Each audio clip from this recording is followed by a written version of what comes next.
Hello. How are you? I'm good. How are you guys? We're good. Welcome. Good. Good chatting. Mama Maddie, there is a couple that is near me, so I might stop by, but I gotta take the kiddos with me too. So Hi, everyone. I can't believe you're up at 4 a.m. watching this. You are a ride or die, my friend. definitely. Oh, that's so cute. Oh, thank you, Shannon. I know your hair's super cute. I did it just for you guys. Me too. It looked like crap. It's like all day I've looked like crap. I'm like, I'm gonna make myself look pretty. I did the same thing too. Like my hair was just like all up in a bun and just like flapped over, and I'm like, okay, I gotta start getting ready. Yeah. I'm about to go live. I should probably look presentable. We were looking a little rough earlier. Yeah. A little rough around the edges. I don't know thing on either, so I'm just like, okay. So I keep trying to like put it on, but it just Oh, I love the tiara. yeah. How am I not following you? Okay, I am now. I swear, TikTok unfollows people. I think you're They right. do. They do. I'm just like, okay. We've been tripping here lately, but that's okay. We love it. Hi, Jules. Hi, everyone. Hi, everyone. Come on in. If you're new here, welcome. Thank you so much for coming with us tonight. We have Alexandra Shaw here in the Reading Room After Dark podcast. Welcome. We're so excited. If you don't know who she is, you should, because she is amazing and she writes some really great books, some really spicy books that you will love. I'm actually currently listening to Coach right now, and Yeah. I'm loving it. Yay! I was like trying to like finish it, but then I couldn't find where my other sets of headphones were. So I'm like, oh my God. And my kids are like both 3 years old and 16 months old. And I'm like, they're just constantly yelling, screaming. I'm like, Going through it. You're going through it right now. yeah. Travis. Yaganasu loves Travis. Travis. Yeah, he's amazing. We loved it. Aiden did such a great job. Oh, yeah. Voicing Travis. He was the perfect Travis. He really was the perfect Travis. He's perfect for the entire series. Yeah, truthfully, he is. I love it. When I was trying to get do you have like the other like audios of like your other books like out, or is there any? I have one for Protecting Jacqueline. That one's out. That's my historical romance. And then Love Beyond the Game will be out in about 2 weeks, which is my baseball sports romance. And What is it? The quarterback and so the quarterback's currently in production. okay. Because I was like looking for it on Audible, and I'm like, is this the only one that is out right now? So I'm like, oh my God. One at a time. Yes, one at a time. Plus getting it scheduled and coordinating schedules with both narrators, and I'm doing it through a production company. Because to me, this is like that series is like my baby. Mm-hmm. So yeah. Yes, perfect. So Amelia Hugh is the narrator for Zoe in The Quarterback. And Aiden is coming back for Gary. Yep. That's exciting. Ooh, I can't wait. So that one should be available at the end of May, beginning of June, depending when ACX ends up releasing it. I don't think they've recorded it yet. I don't even think they've started recording it yet. Gotcha. Nice. Well, I'm excited. Can't wait. Yay. Where Life Takes Us is also being made into an audiobook, and I am actually one of the narrators, and it's also going to be a duet. Yes. Who are you narrating with? His name is Jackson, and I found him here on TikTok, and he is perfect because Gavin is British. I love that. So I needed someone that could do the right accent. So he is perfect. Love that. I'm excited. Is this Nice. gonna be the first thing you narrate? No, I've narrated for other people under Lexi Shaw. That's my narrator name. I don't have like a TikTok account for that or anything. But yeah, I've narrated for other authors. So Lexi is my clean name. Fair. Fair. A lot of authors do that though. Like they have, if they write in multiple genres, they have a pen name for genre, especially people who write YA and romance. They want to keep that separate. So they have a different pen name for each Exactly. that they write because they don't want children finding their way to the dark romance. And I've narrated for a young adult, or it's not even young adult, it was a children's book for like teenagers, like I would say like 10 plus. Gotcha. And it would have been completely inappropriate. 100%. Considering how spicy my books are. We don't need the wrong audience reading. No, I don't want people to be surprised. They're like, why is Alex reading this book? This is a children's book. It wouldn't make any sense. I love it. Yeah, that's great. That's great. Okay, but you write lots of different genres though. You have sports romance, you've got dark romance, historical, contemporary. You write all this stuff. I love it. Yeah, the mother, I think that's my book. Yes, so all of the books that I write are all within the romance genre, but there's tons of subgenres that I've started dabbling in. And Claiming is probably the darkest of the dark romances that I've published so far. And The Long Road is kind of like a dark rom-com. Yeah. Motorcycle Club, dark rom-com. And then the Monster books, which is part 2 and 3 of the Devil's Night series, are much darker. Ooh. Yeah, MD is coming. I think MD kind of came through a little bit with Kyle in finding their way home. So, because I wrote them at the same time. So there may have been a little bit of crossover there. Well, just small detail. Yeah.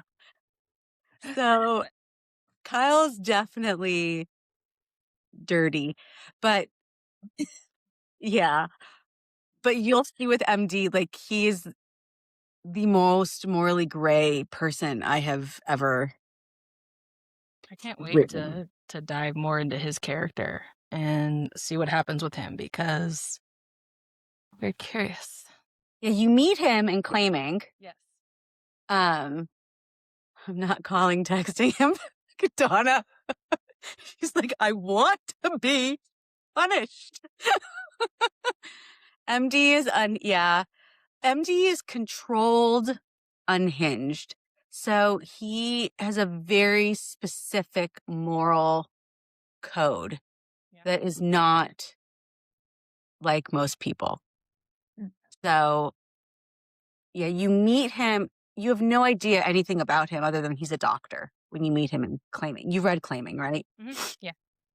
So you see that, and then when you will see him in his story, he's darker than Xavier. Ooh, I cannot wait. Yeah. Ooh. I got That'll be good. I'm catching up to read. Don't worry. I'm so far behind on books I need to read from her, and I'm on her street team, and I'm a slacker. So You've read like 4 of my books, though, haven't you? 3 or 4? yes, I read the Ironback series and Yeah. Claiming Adelaide, and I need to read Where Her Heart Finds Home, so I can read Finding Your Way Home for the art. Yeah, is the team still available? I would love to join. You're more than welcome to join my street team. I have open invitations for people to join my street teams. I do presents for my street team members. Like the gift that you guys will be getting is the Alexandra Shaw tumblers that I had made. And then every once in a while, I'll do a people's wish lists because so many people have all my books. So it's like I can't necessarily send. I'd love to send books to people if they don't have my book, but I buy you a book off of your wish list as a thank you for helping me reach more people. Nice. It's a lot of fun. I will definitely look at that and I will sign up. Okay. Fun group. We have a Facebook group, and I mean, Kat can tell you about it. Okay. Yes, I will get with you, Kat, and you can send me the forms, and I will fill it out tonight. Okay.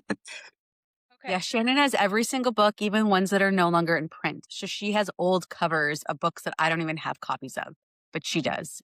Hey, wee woo. Hey, wee woo. Wee woo. I do it too. That's probably why she did that. She did that on purpose. I love it. Okay, what made you decide to start writing? I dream very vivid dreams. And well, I've always been a writer. Like I used to write articles when I was younger. I have some published articles in like newspapers and magazines from when I was younger. But writing a full novel kind of happened because I couldn't get a story out of my head, and the only way to get it out was to put it on paper. So that's kind of how the novel journey started. I tried writing like a suspense FBI book at first, and it just wasn't feeling right. It wasn't jiving for me. And that's why I got into romance, which is really, I think, where my heart is. I love suspense. Don't get me wrong. I love writing mysteries and suspense, but my heart is with that happily ever after. And I like to write the spice. Yeah. That's some good spice. Let me tell you. Definitely. Yeah.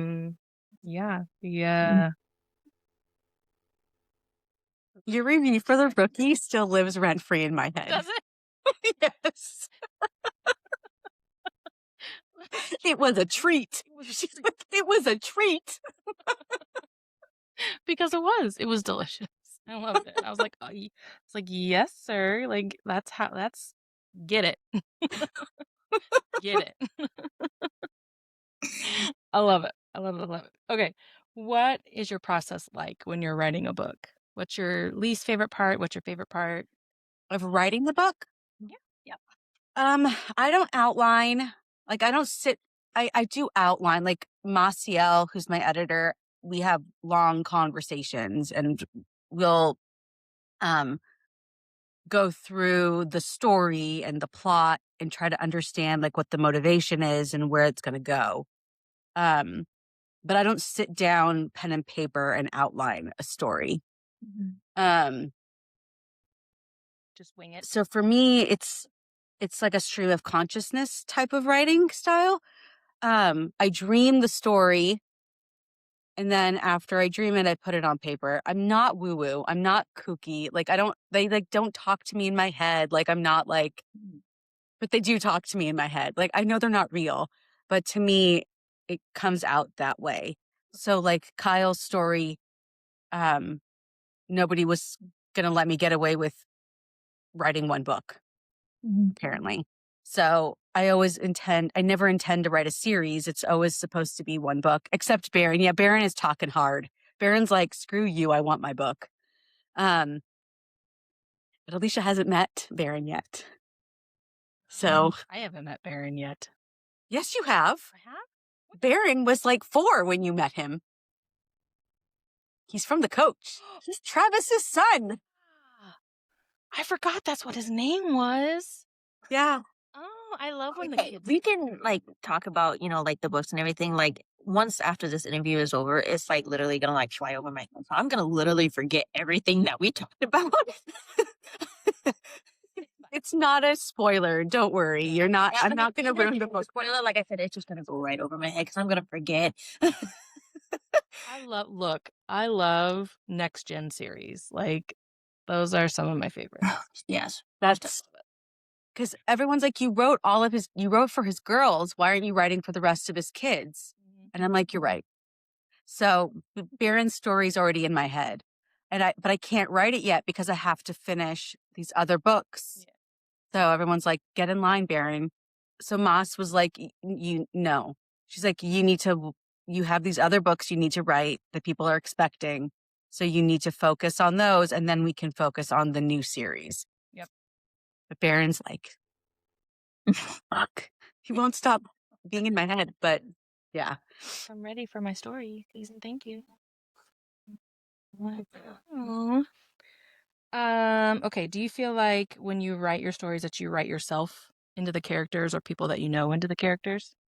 I might put like Gary reminds me a little bit of my brother-in-law, the goofy, kind of larger than life kind of personality. Yeah. But for the most part, and his obsession with the Met, that's my brother-in-law. But beyond that, I think the characters I write are more things I see in the world than having a part of me. Like Michaela and I have nothing in common. Like nothing. Gotcha. Her experience with her mother was a completely foreign experience for me. I don't have a toxic mother. My mom is amazing. My mother would like be like, "Are you kidding me?" If that ever like the idea that someone could do what Michaela's mother does or did is just not even in my mom's like orbit. So, but I think I take from what I hear of other people talking about and things that happen around me, and that's what dictates how some of my characters are. I will say in Where Life Takes Us, Ava has endometriosis, and I wrote her because I have endometriosis, and I wanted other women who live with pain. Um, and the anxieties that she went through, that was real for me. I had a really bad relationship with my former ex before I met my husband. And I was just terrified of finding love. I didn't think I would ever, like, my ex was like, she's in constant pain. She faints. Like, he like had no time for me. But my husband was like the complete opposite. Like everything, like, and I'm like, there are men who are like that. There are men that will love you because of you in spite of all this other crap that you come to the table with. Right. So I wrote that story. Gavin is a little bit of my baggage you have, they have to accept it. like that's to me that was kind of like my love letter to my husband. My husband's not Gavin. He does not have black hair and blue eyes, and he's not British. But he's 6'2" and very handsome. But yeah, so in that sense, like it was kind of like for him. And then the Exodus of Ayala, I wrote for my mother because she was a refugee. So that story is very personal to me. I don't talk about it very often. I did hit the jackpot with Joel. I am very lucky. The Exodus of Ayala, I wrote for my mom. Although the story is fictional, it's based off of true events. Things that happened that caused her to be a refugee. But in general, I think that's like pretty much as close to home as it gets. Like I don't write the characters to be me or have a part of me in them. Does that answer your question? It does. Okay. That's good. That's good.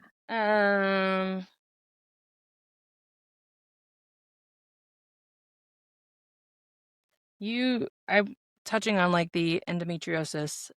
I think that you put a lot of mental health awareness into your books and you do a really good job of representing it.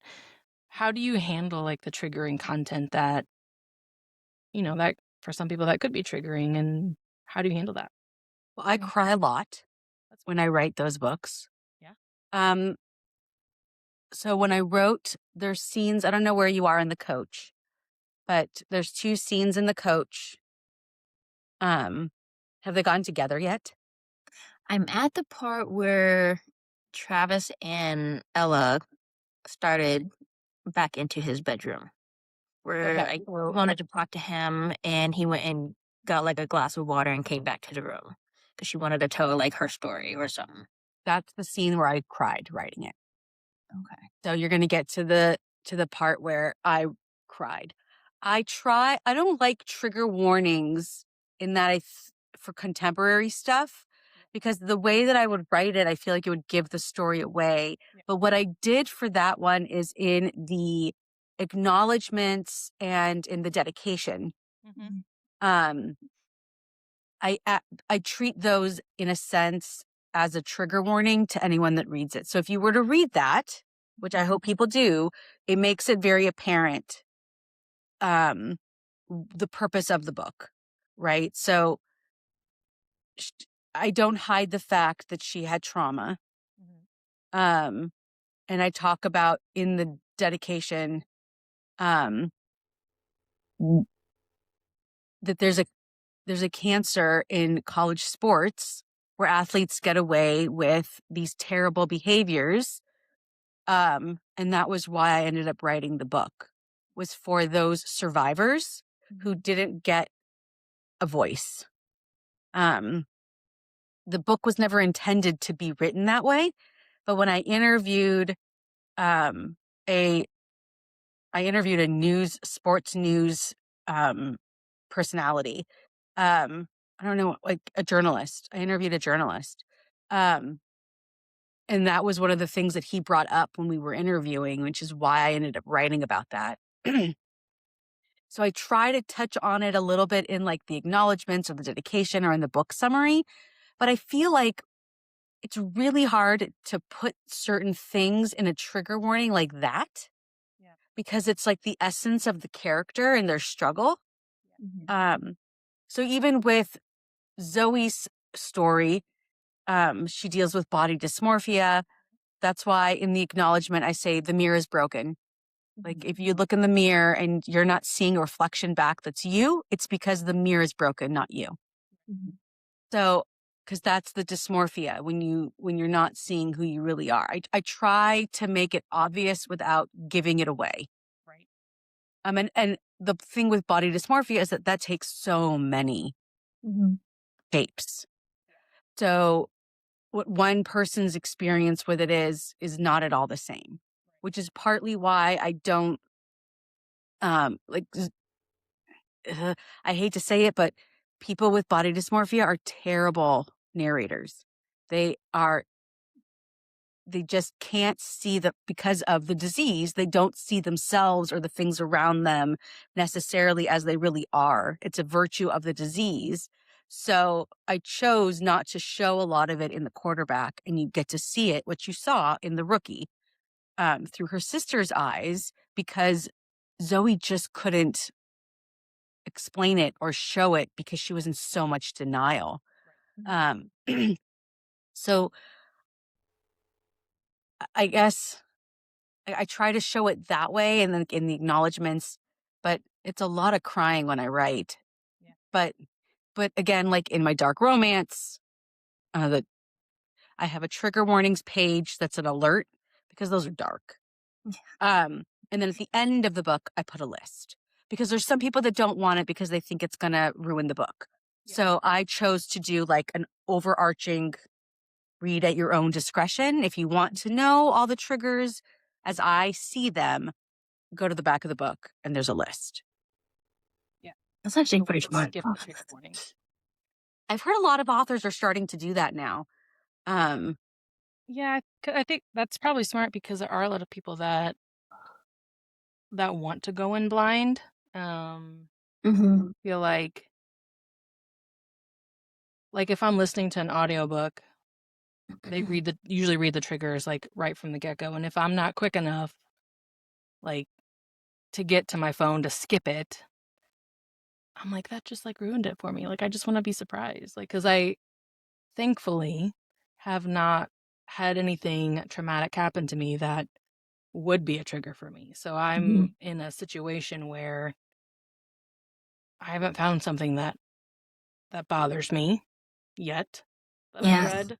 same here. So I just I kind of just skip right past this trigger warning. I'm like, I just got right into the book. Yeah, it's a mixed Right. bag. It's a mixed bag. Like I never had anything bad happen to me, but I've like, there are some things I don't like. I don't want grape. I'm not going to write dub con in my book or dubious consent, or non con. Like there are like certain things that I don't put in my books, not because those things happen to me, but because I think it would be normal to be upset by those things. Yeah. Um, but I can read them. Right. I just can't write them. Like I read Haunting. Yeah. Haunting was rough. I'm not gonna lie. I haven't even started reading it yet. I'm just like, Haunting was okay. I struggled hardcore with Hunting. Yes. Hunting Hunting was rough. was rough. Yeah. It's a lot of grape. It's like 50% grape. Yeah. It's rough. So, but like for me, I can still read it. Yes. Um, to me, I have like weird, like books are supposed to affect you. If my book impacted you in some way, that tells me that I did a good job. Whether you got annoyed with a character or you loved the character or whatever, I did something that triggered something in you to have an emotional response. And I think that's healthy. Which is why I think dark romance is so great for people that do have trauma, because it allows them in a safe space to feel like they have control and they can read about these things in a controlled environment. So, I think that's a good thing. yeah, I read a book, an arc book for Luna K. Wicked, which was the book called Stay With Me. Really great book. But it was actually like a healing type book because, obviously they were captive. They were taboo, brothers or friends, like childhood friends, but were um, step siblings. And they were like captive and, raping happened and everything. But she ended up, so the FMC ended up moving away to heal because she couldn't like get away from what had happened to her in the MMC from being captive. So it was just like, okay, I need to leave. I need to heal. I felt, a part of that. Like I felt like, okay, well, that kind of helped me, because I was in a domestic violence with my ex before. Um, to the point to where I never really forgave him, for what he did. And then like reading the story, I was like, okay, I forgive him for what he did. It's in the past. I'm moving forward. I'm fine now. I'm good. I have, a wonderful significant other. I have, two little kids that I, love and adore every day. So it's just like that book kind of like healed me. It's like, okay, I need to get past this now. It was in the past. If she can heal, I can heal. So yeah, that's kind of like how that was for me when I was reading it. I've had a lot of survivors reach out because of the coach and say, um, you know, it wasn't exactly the same situation, but they could identify with Gabriella and they were grateful because I didn't sugarcoat it and I don't give her, it's not perfect justice. Because I stay true to what's real. Right. But a lot of people wrote back to me. I was shocked by the outpouring of people that were like, that was like my story. Some person wrote me and they're like, that was my story. And then that's happened with my husband. I met my husband and I was able to heal because he showed me kindness and patience and didn't push and didn't, help me get my power back. And that's why I wrote the book, you know. And then I also wrote it because I think young women that go into college should read these things and know these things, not because you guys can let go or because you're responsible for what happens, but it gives you some tools to say, okay, when I go to a party, these are things you shouldn't do, which a lot of people don't talk about. Right. So, and I talked to my nieces about it, and so hopefully it can help someone when they read it, have some awareness when they go to these places, but by no means will it stop someone who really wants to harm you. Like, they will find a way, you know? Mhm. So, um, I don't know if I answered your question. I don't remember what you asked me now. You did. You're good. You're good. Okay. Let's switch topics real quick. So, since you write all different genres, how do you, and is there one that you kind of like prefer, or do you just, they just like pop in your brain and you're like, oh, that's the one I'm writing this time? I prefer rom-com. I'm having a lot of fun with rom-coms right now. Rom-com's fun. Where Heart Finds Home, Finding Their Way Home. It can be spicy, but I'm having a lot of fun with it. See, the thing is that with the dark romance, when I was writing, claiming I had to write something light. Yep. To kind of bring me out of that darkness. Mhm. As I was writing the monster books, I needed something light. Writing The Holiday Fall, which is like a Hallmarky book, which is so not my style. But I needed it. Like, it was cathartic after the darkness of what I was writing. So I tend to write multiple books at the same time, because I don't know if you guys are mood readers, but I'm a mood writer. Yeah. Um, 100%. and one book might influence, like, it might give me an idea for another book. Mhm. You don't read them and you're like, you don't read it and say, oh, these are like the same. Yeah. I don't think any of my books are the same. But yeah, when I'm writing a dark romance, I've got to write a rom-com. I need the light against that dark. But I don't. Same with like reading. Like, I need dark romance is my preference when I'm reading a book or listening to a book, but I gotta throw in a palate cleanser every once in a while. Otherwise, It can take you to a dark place. I'm just gonna stay in this dark place, and like I can tell when it starts affecting my mood outside of, like, with my family and at work and all of that. So I'm like, okay, time to go pick up a lighthearted, easy, you can predict the story. Like, I need that. Like, there's a good time and place for that type of book as well.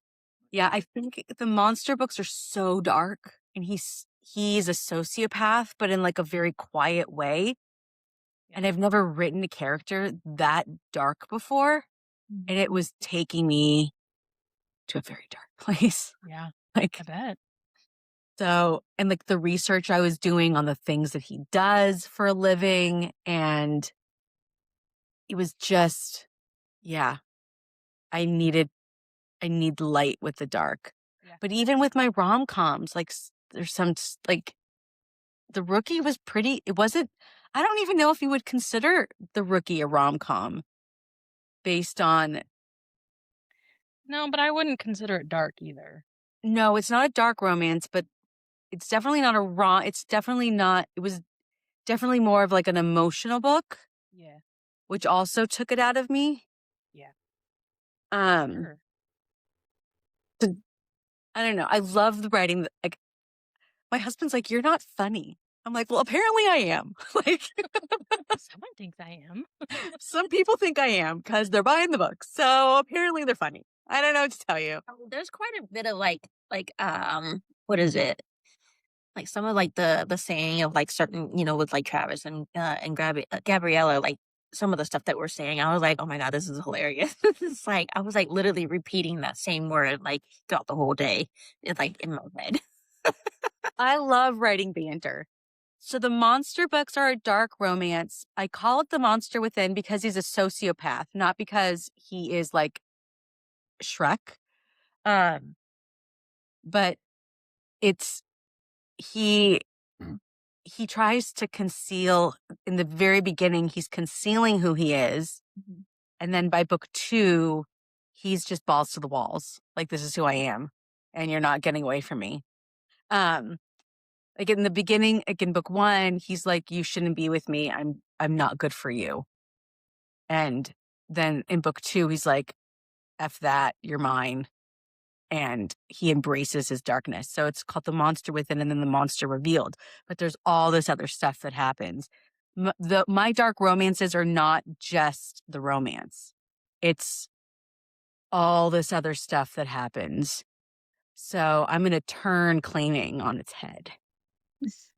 When you wrote Claiming, when you wrote his character in that, did you know how he was going to be? Because you say that, and I really didn't know much about who his character was going to be for Monster at the time.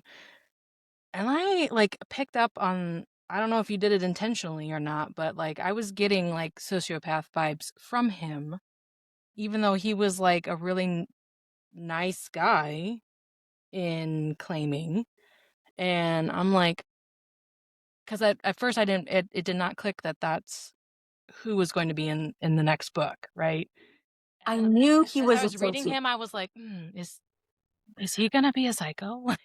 I knew when I wrote him that he wasn't kosher. Right. Sure. I did not know to what extent. Like, as I write these other books, other characters' personalities come out. And they kind of morph.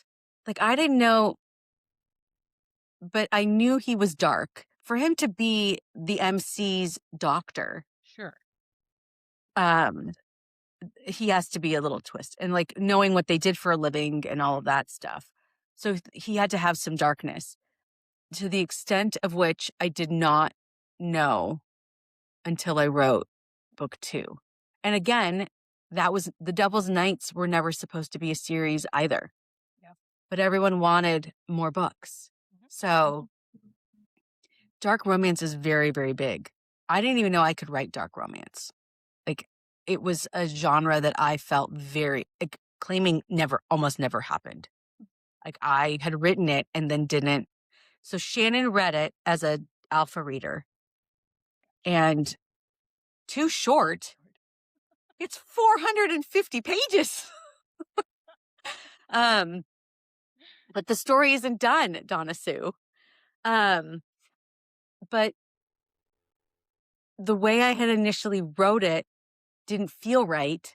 And then Shannon Alpha read it and was like, I don't buy this.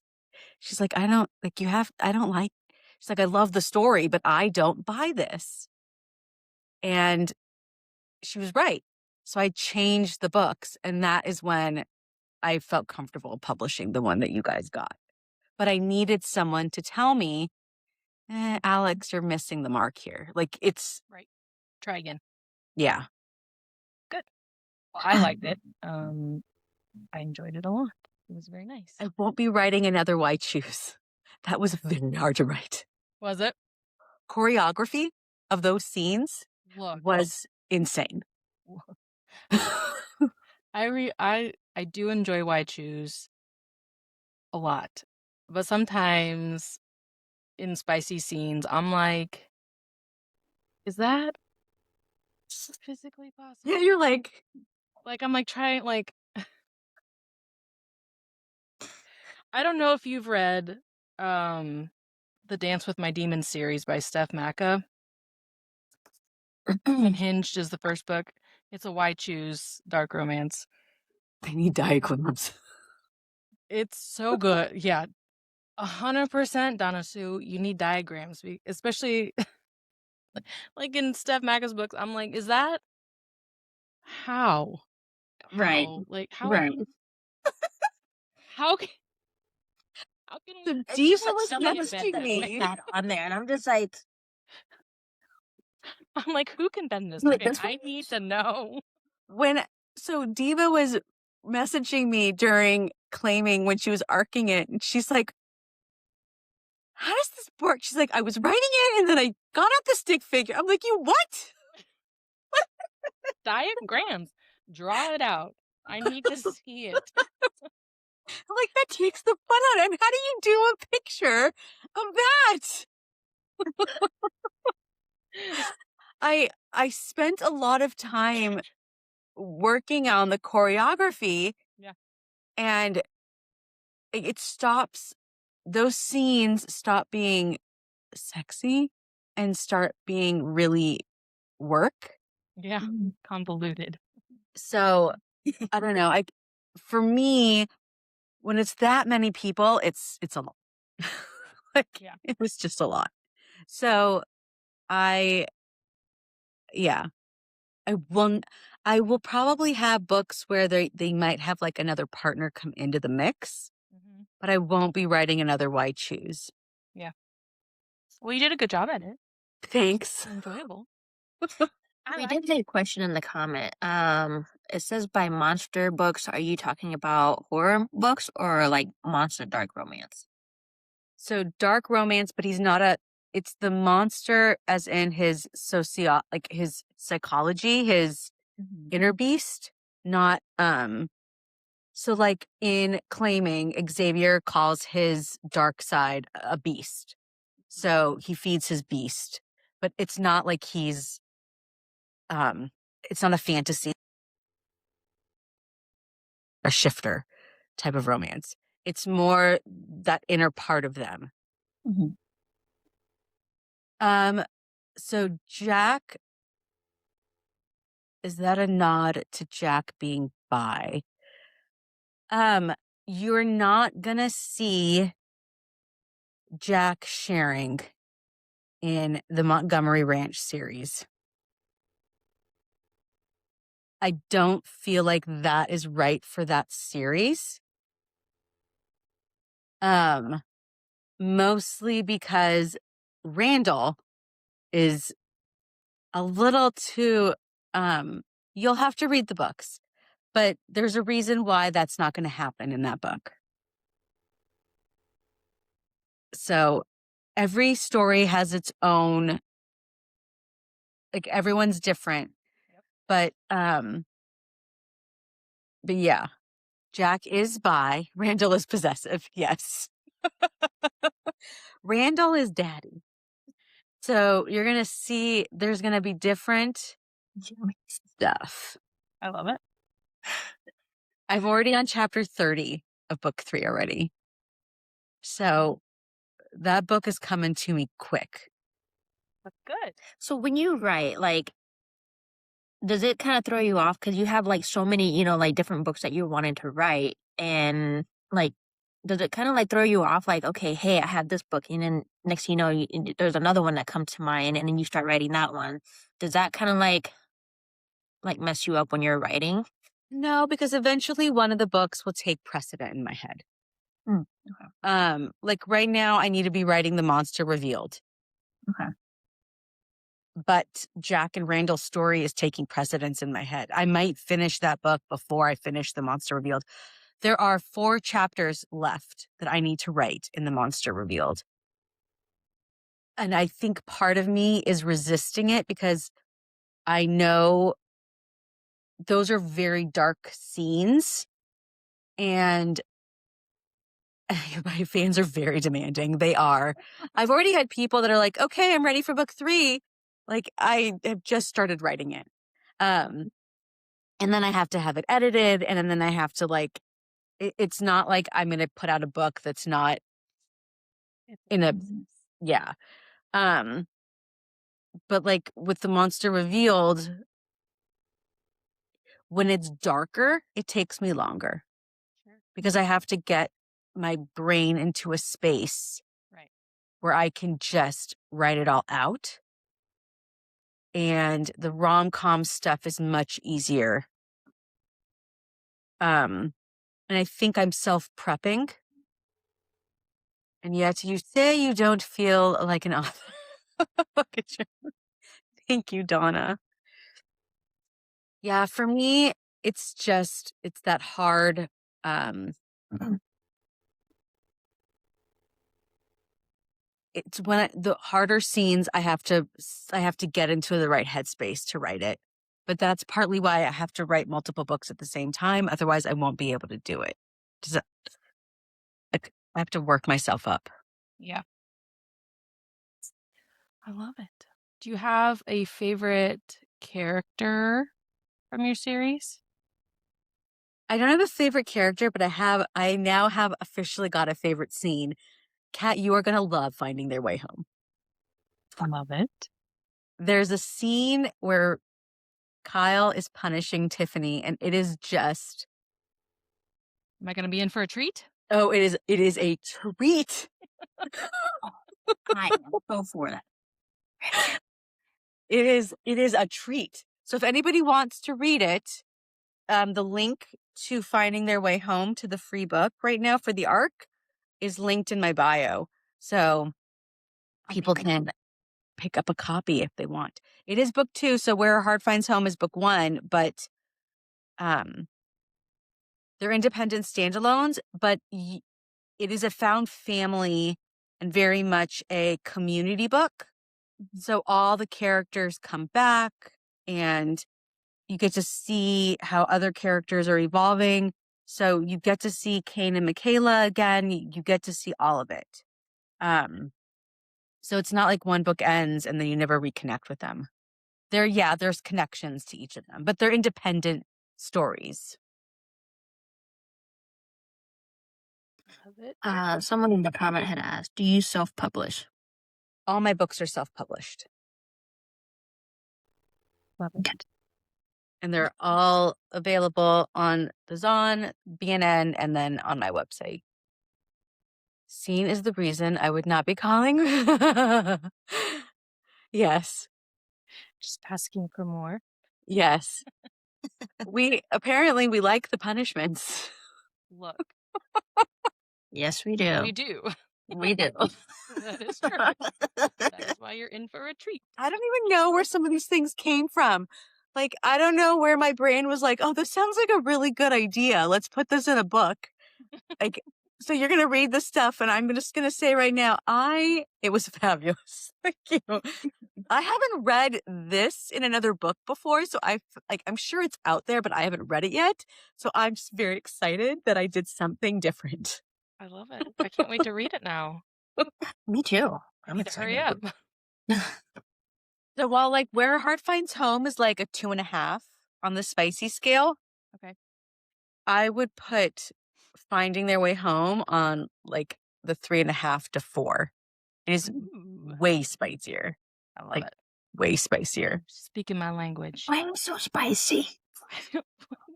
It writes it out. Like I don't have control over what like the spice is.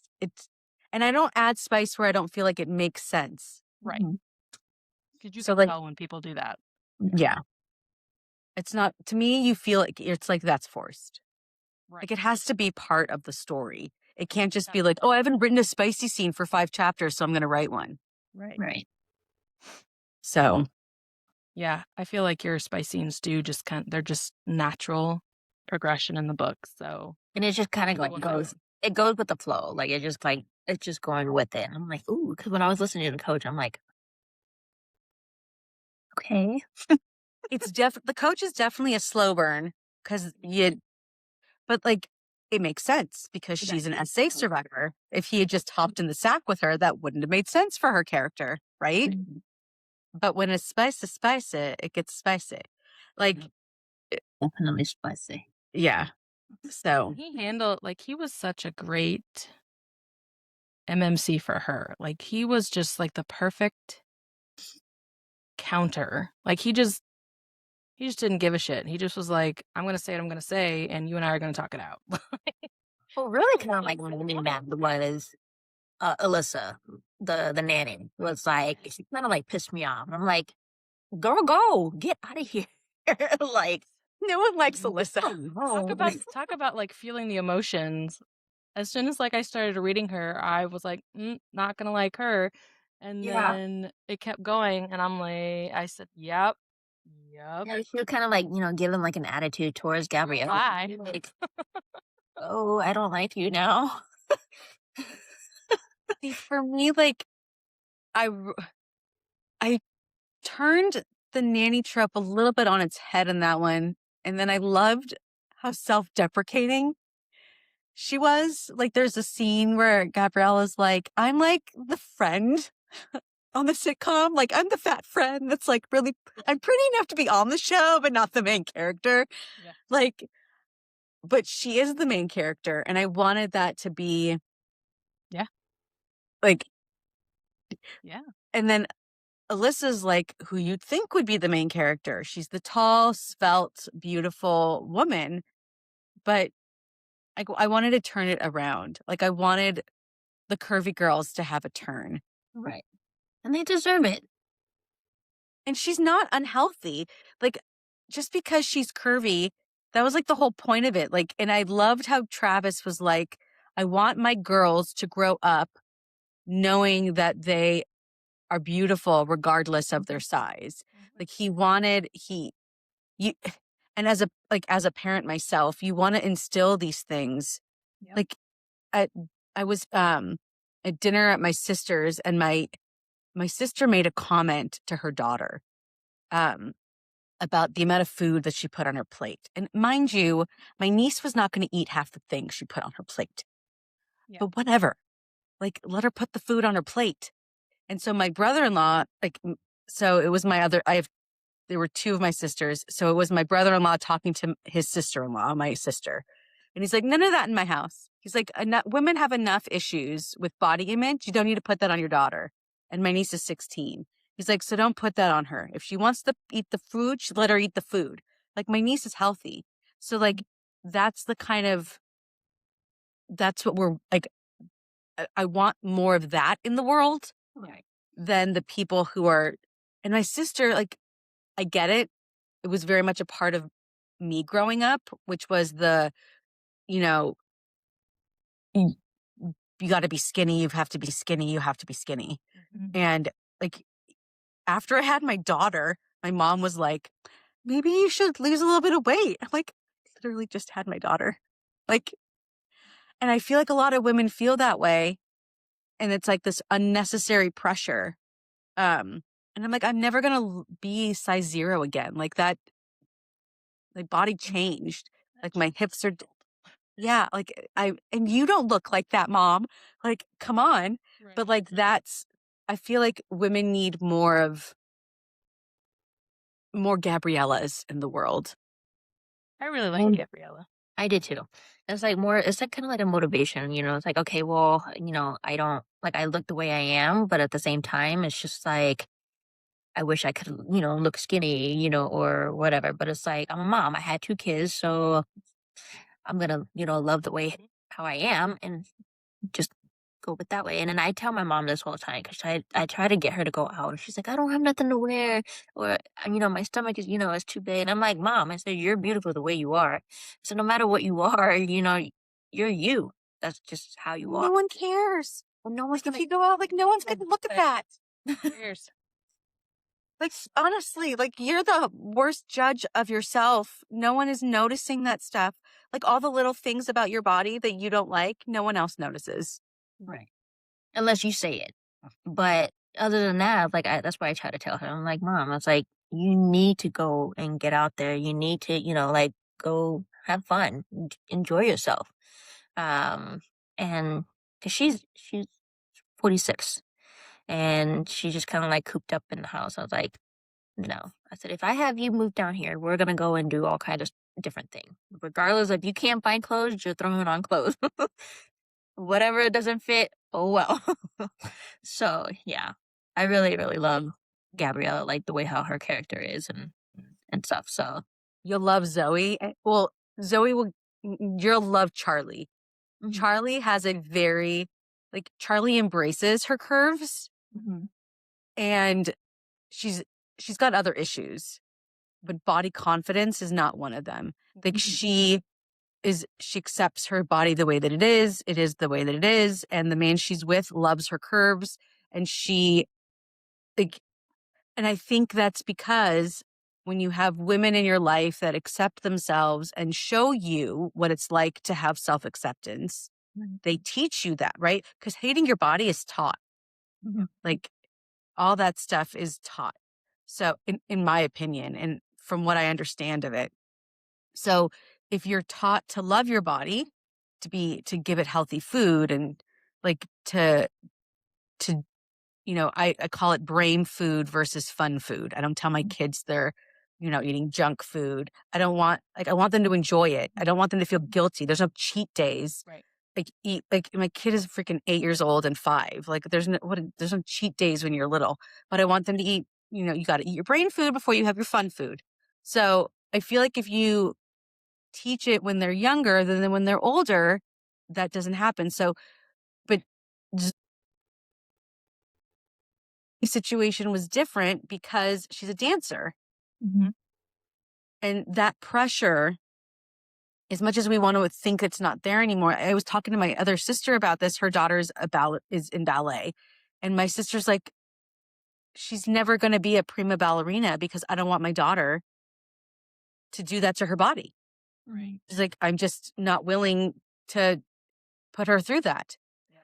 So, like, and my niece is tall and svelte, but she's never going to, like, unless she really, like, they already make comments. And my sister's like, nope. Nope.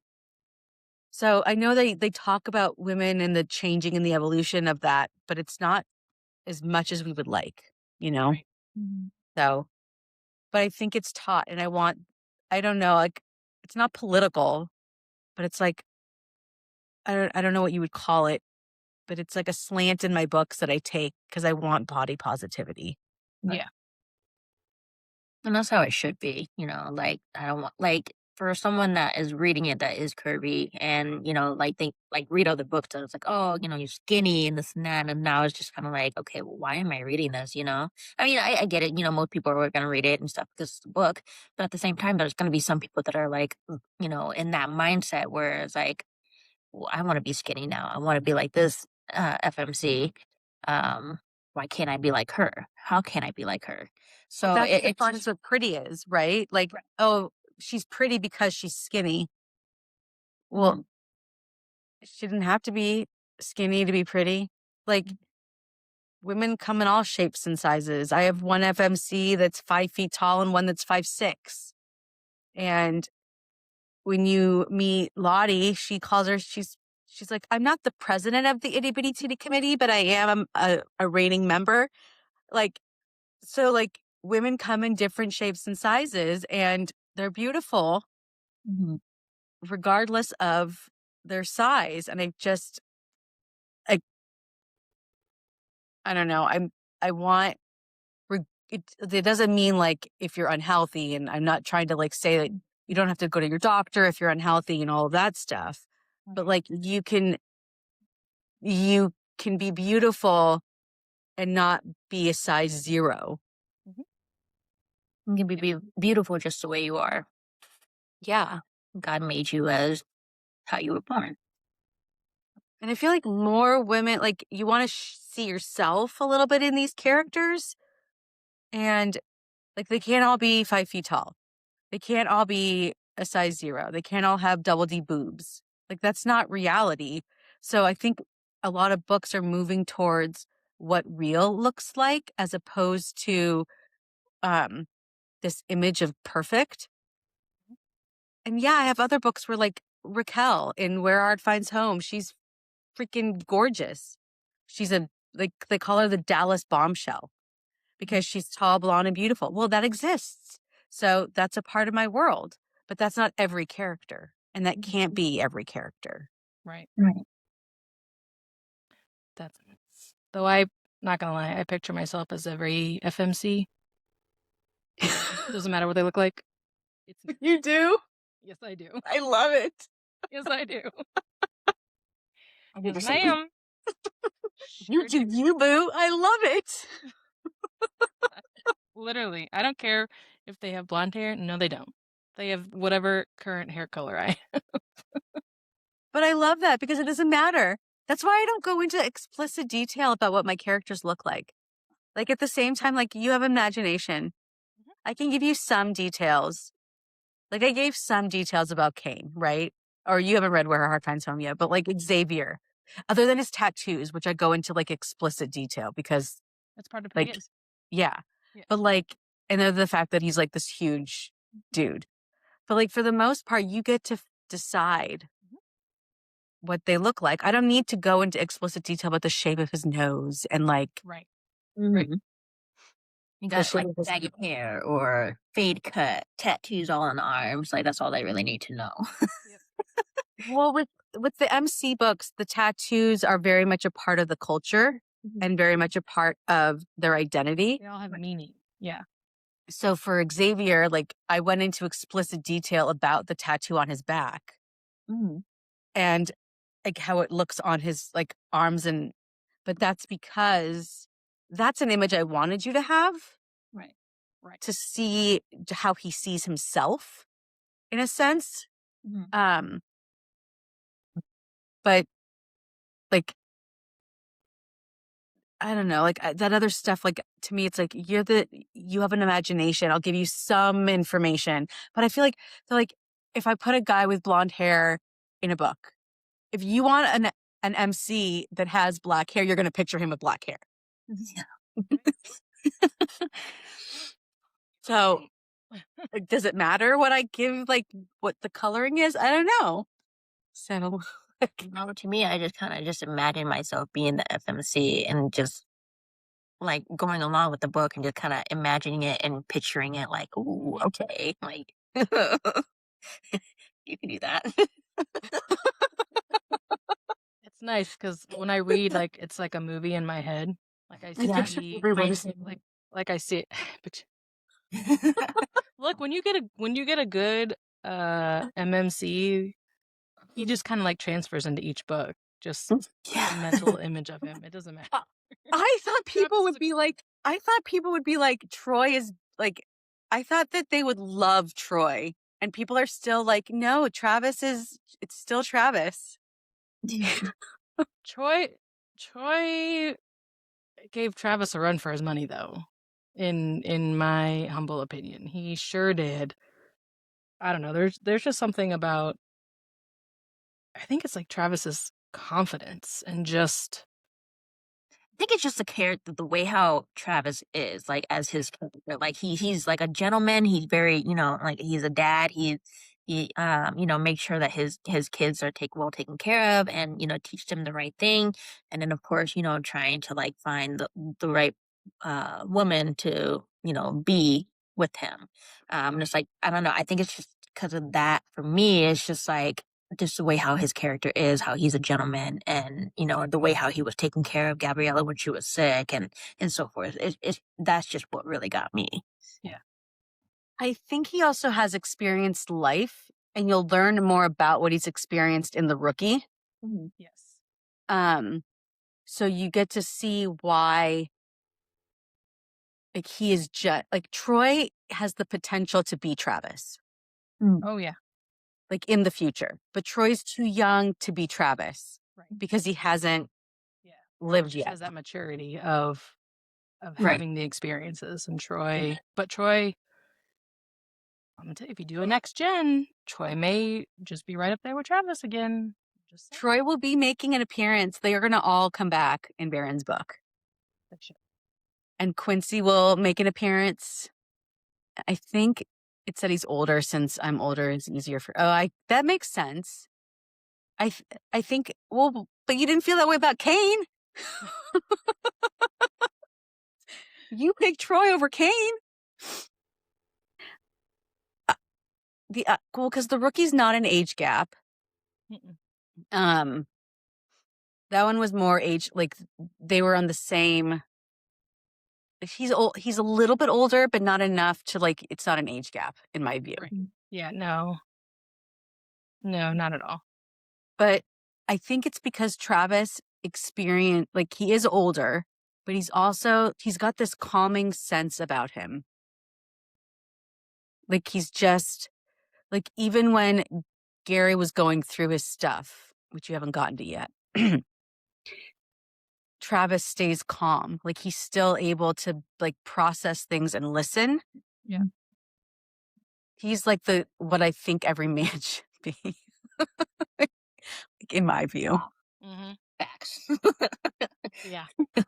Yeah, he's a person you would go to for anything. Like he's just the rock in the storm, and that shines through in the book, and I think that's what is so attractive about him is that you know that you can depend on him and that he will be there and follow through.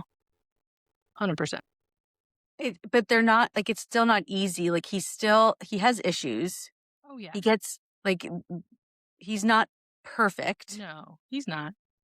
But I think he's perfect for Gabriella. Oh yeah. Oh yeah, most definitely.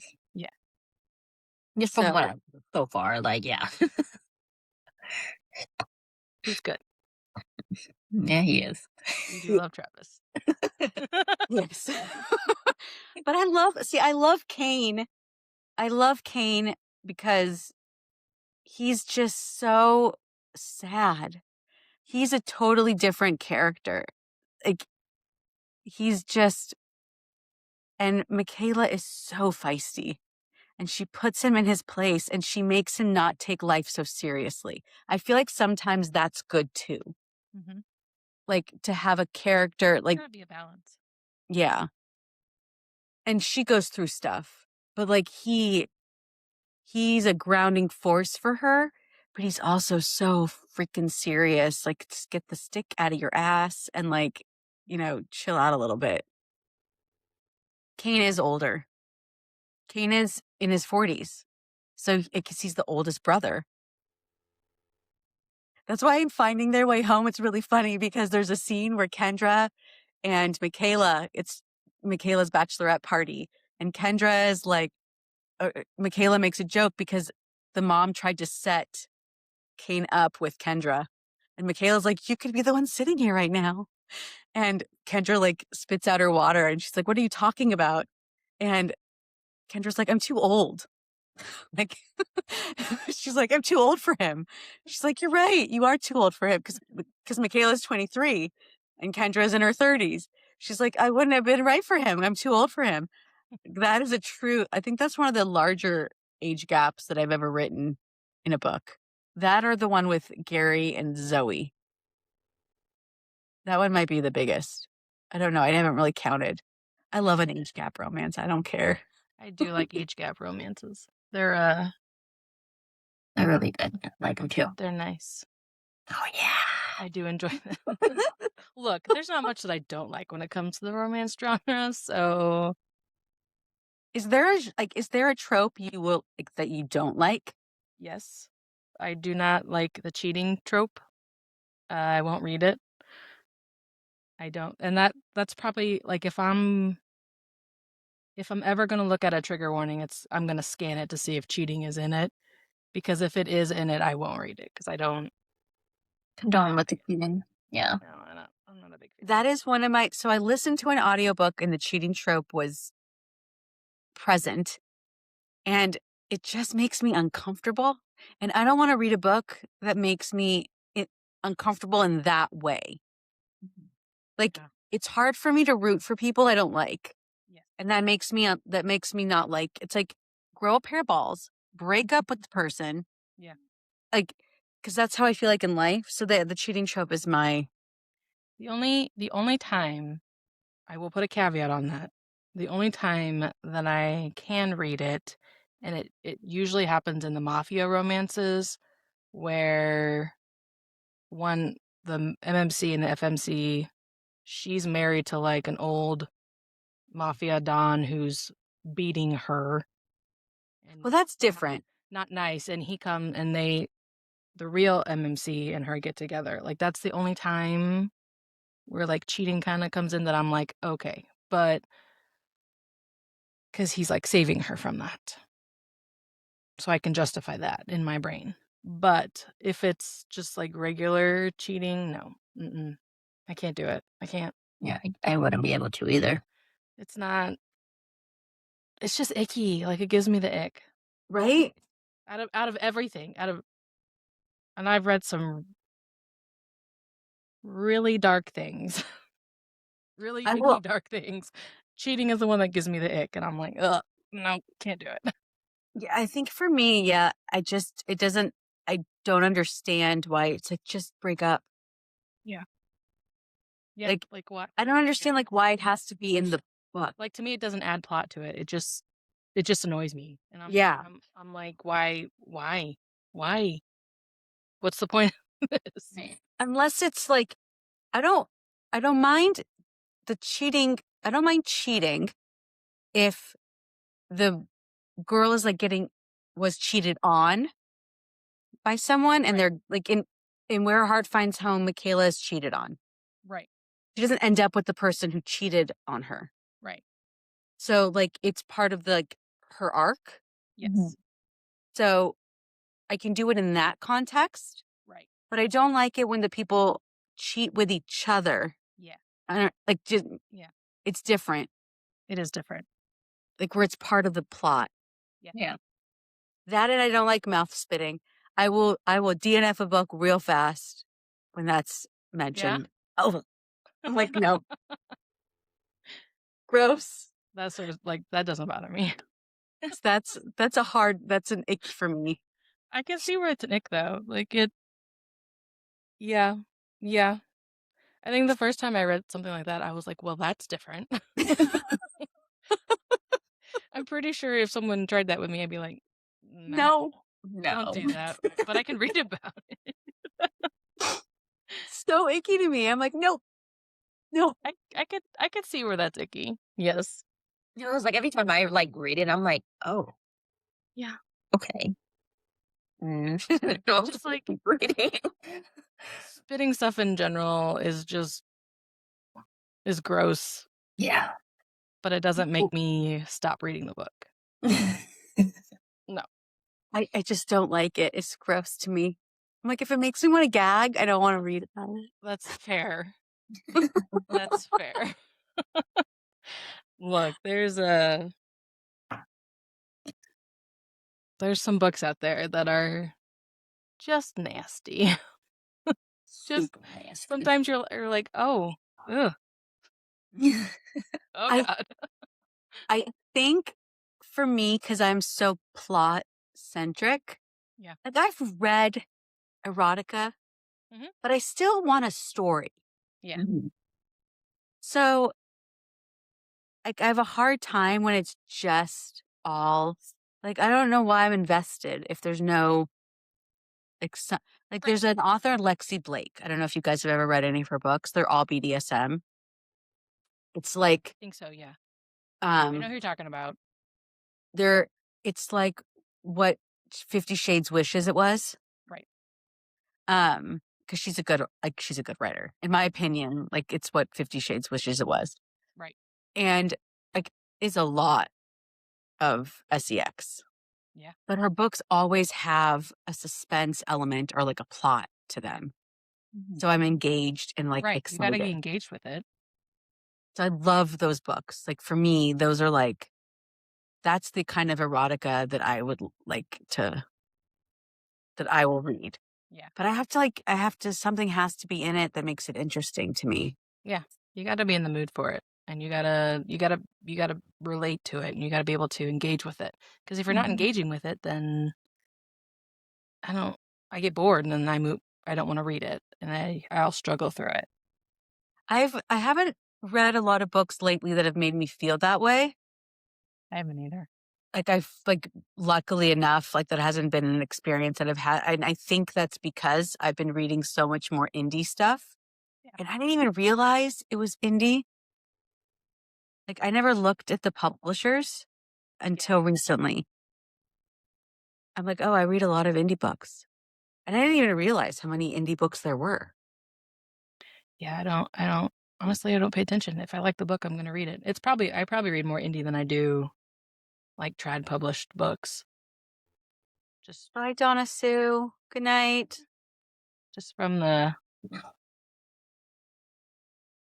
from the people that I follow on TikTok and Instagram. They just tend to be more indie authors, and It's in here. I love it. I feel like there's just more interesting stuff in the You have freedom books. to do what you want. Yes. You're not being dictated by a big house publisher to write a certain way or to write a certain story, because when you do that, it's crap. Not if you're not into it to write it, it's not going to turn out good. Mm-hmm. A lot of people, like, I wrote a book called When a Lady Saves a Duke. It's my historical romance. And one of the worst reviews I ever got was, "This is the worst Jane Austen adaptation I've ever read." And as I'm reading the review, I'm like, what part of my book summary led you to believe it was a Jane Austen adaptation? Like, it's about women who are solving crimes. It's it's a spicy book, but no part of, and I'm like, not every historical romance is a Jane Austen adaptation. And I don't want to write a book that was already written. So like I'm not writing fan fiction. Right.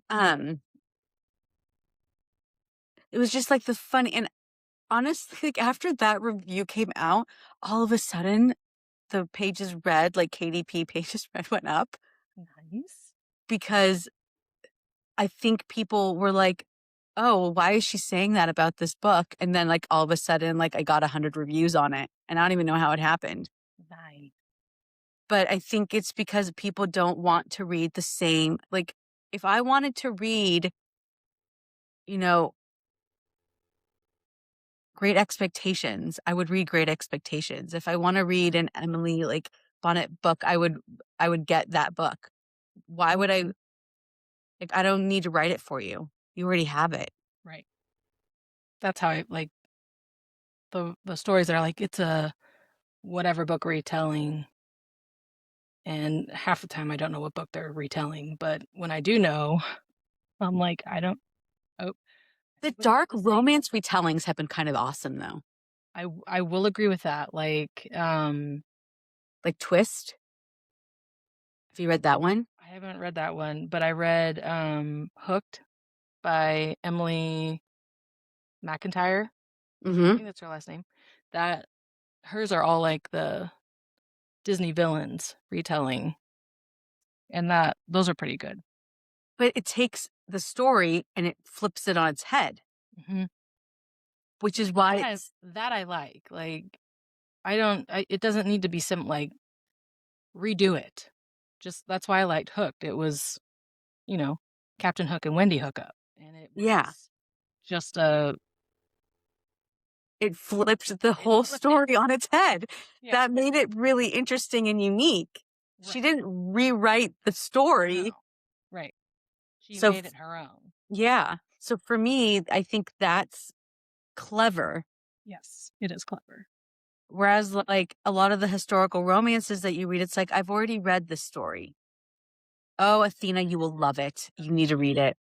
No, I tried the audiobook. I didn't love the audiobook. I didn't listen to it. I actually physically read that one, and I don't remember why. Maybe I listened to the preview of it and I didn't like it, because I do listen to the previews of them first, because I am a duet or graphic audio girly. I struggle with dual narrations, and I don't like to be tricked. So I like to try to listen to the previews first to see if I can tell if it will, what type of narration it will be. I can't remember if it was duet or dual. I do remember I don't like caricatures.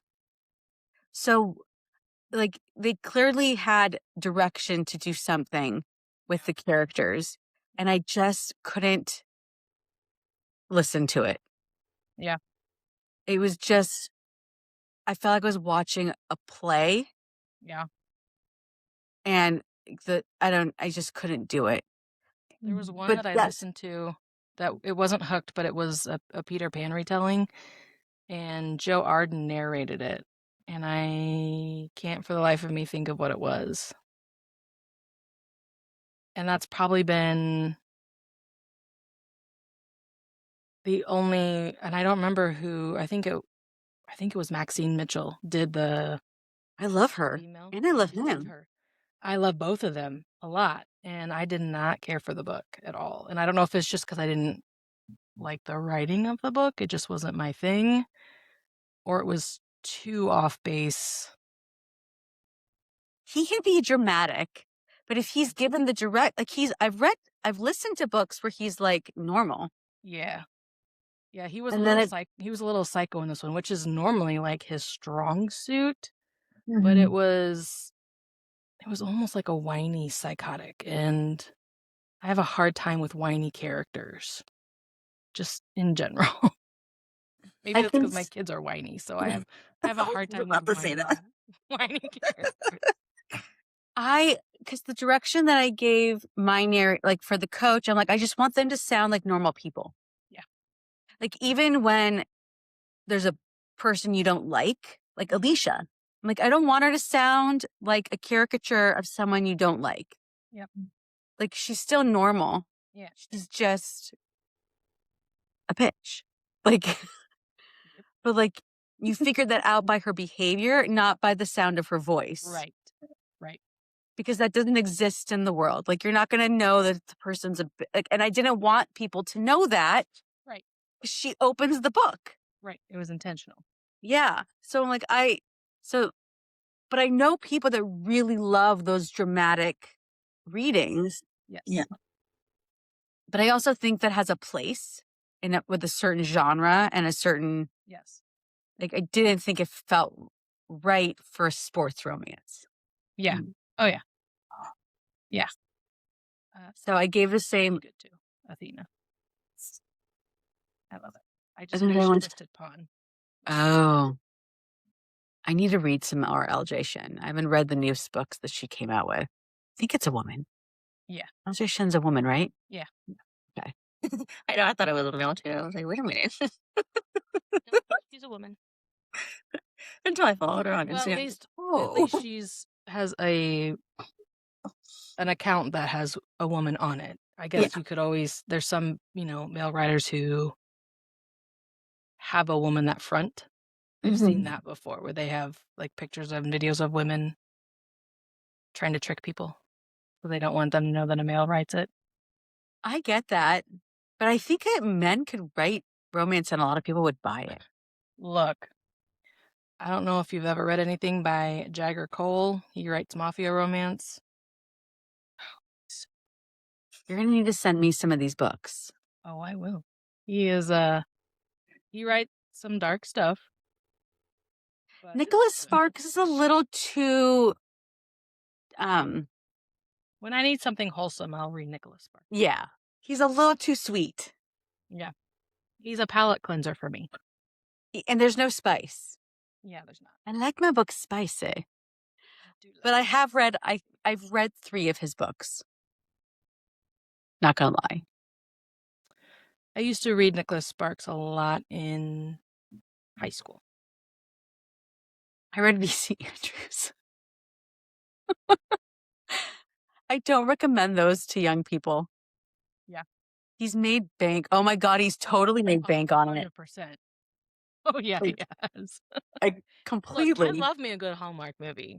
Oh, I do too. I don't care. They're all the same, and I will sit there and watch every single one of them. Judith McNaught, I read her too. I'm not kidding. She is my inspiration for protecting Jacqueline. Her historical romance. I read every single book that she wrote. But she's spicy. She is not Hallmark. No. I used to read a lot of Julie Garwood, her historical romance books. The Ransom is probably my favorite. I love The Ransom.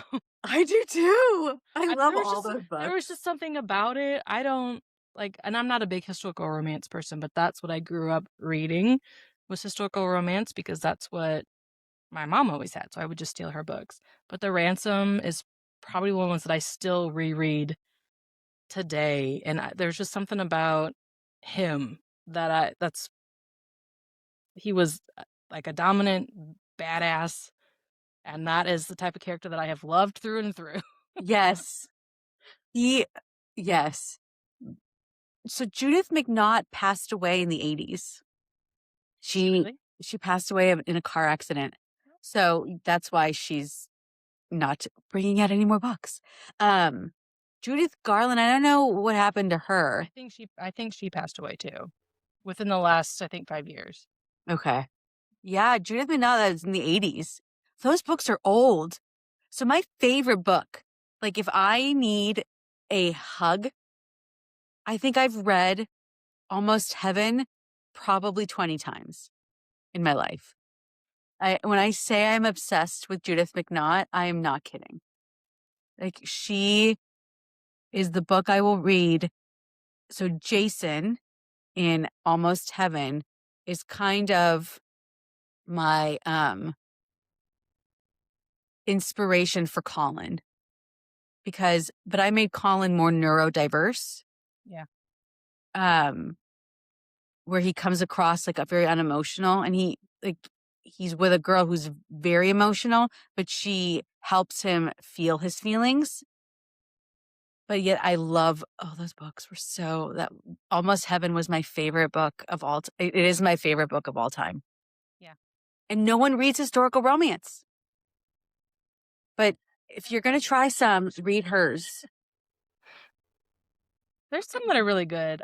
Julie Garwood did a really great job at historical romance books. She's probably one of my favorite historical romance writers. She wrote it.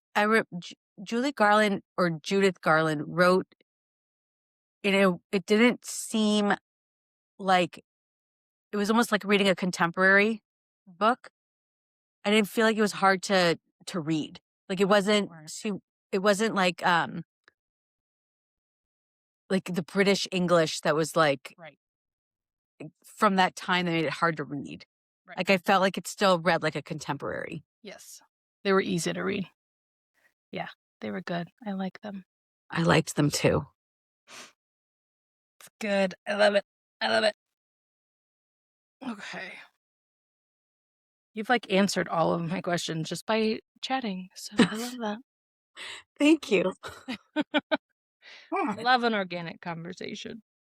So I am planning on writing a book myself. So like I started writing, but then it's like I kind of want something a little bit more darker, but like more spicier. So I'm like I kind of like wanting to pivot and stuff. So what are your advice on, like when it comes to like writing and publishing and everything? My advice to people is don't take advice from anybody. Like, Just do it. and the reason I say that is because you're going to get 50 different answers from 50 different people. Mm-hmm. When you write a book, you need to write what's in your heart. You need to write what you want and what's interesting to you. Mm-hmm. So my advice to you is write what's in your heart, write what's interesting to you, and get an editor. And there's places you can go, like on TikTok, there are so many readers that are helpful to like help you edit your books if you can't afford an editor, which can be very expensive. But make sure you run it through different eyes. But don't like for me, it's like you're gonna get so many different answers to what you should be doing and how to do it. Like I can tell you, for me, I'm not mass. Yeah, write the book exactly. I mean, for me, I can give you advice like use Amazon to publish your book. Mm-hmm. Barnes and Noble Press. I don't particularly like Ingram Spark because I think the printing costs make it prohibitive to sell your book. I've actually saw someone that I had art read for, Katie Miller's. She had got her books from there and like all her books and stuff, and she spent thousands of dollars on her book, and apparently majority of them are like ruined. Like pages are ripped, books are like not even like shut all the way, like glued is like on the pages, and yeah, she was just very frustrated. and she had only got like 6 boxes out of the 8 that she ordered.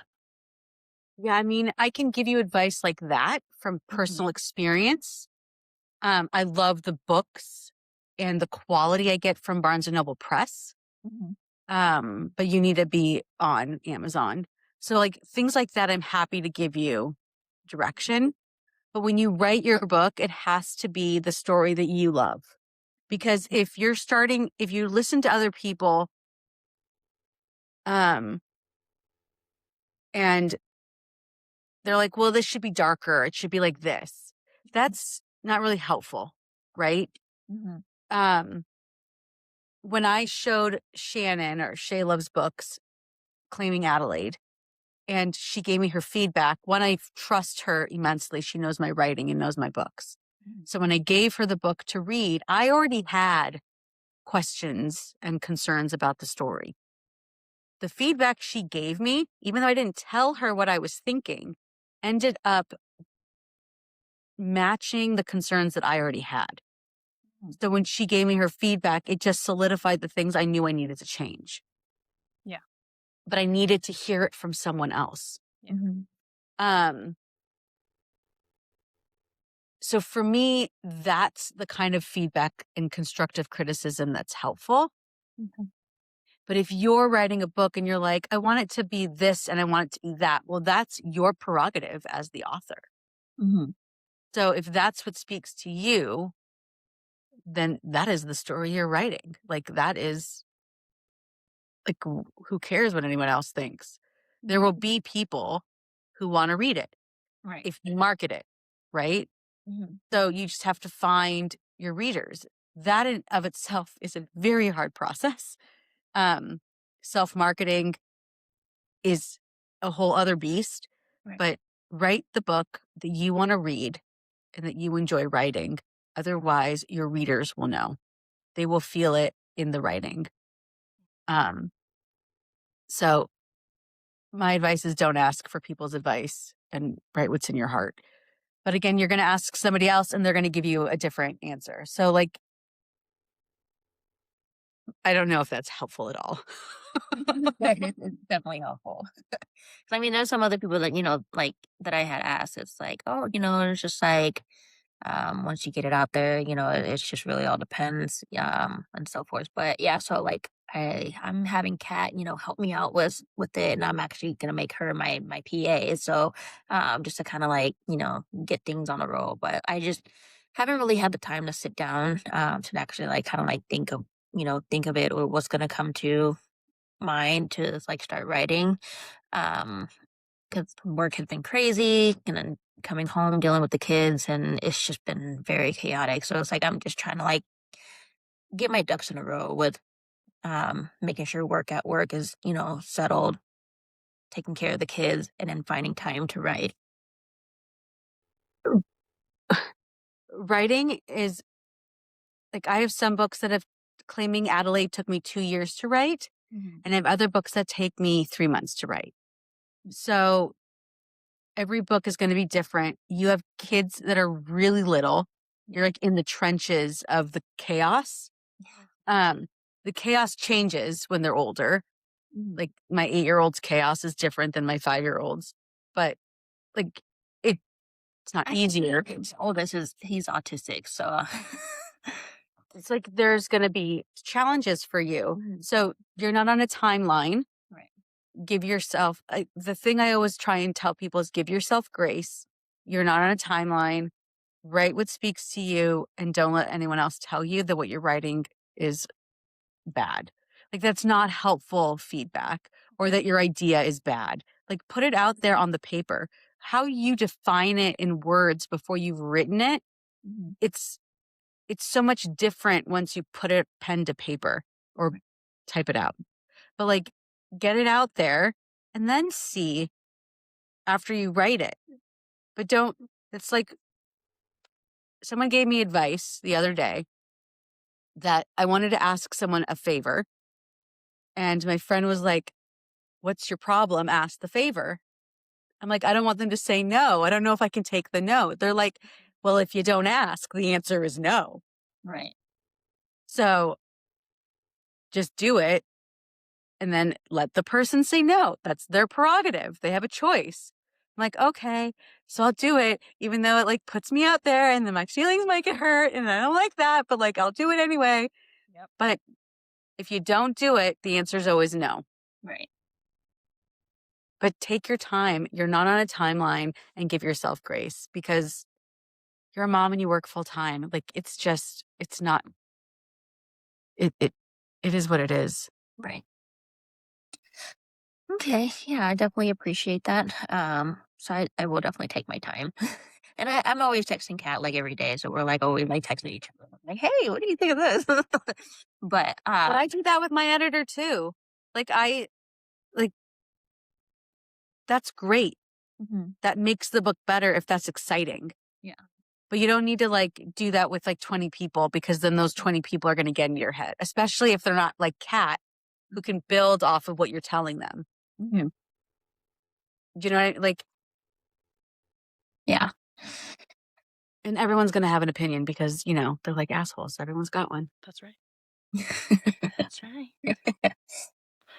I love it. Okay, I do have a fun question. Okay. If your book was cast as a movie, who would you cast as your main characters? Which Who would you book? cast? How about the coach? Let's do the coach. Who would I cast as Travis? Crap.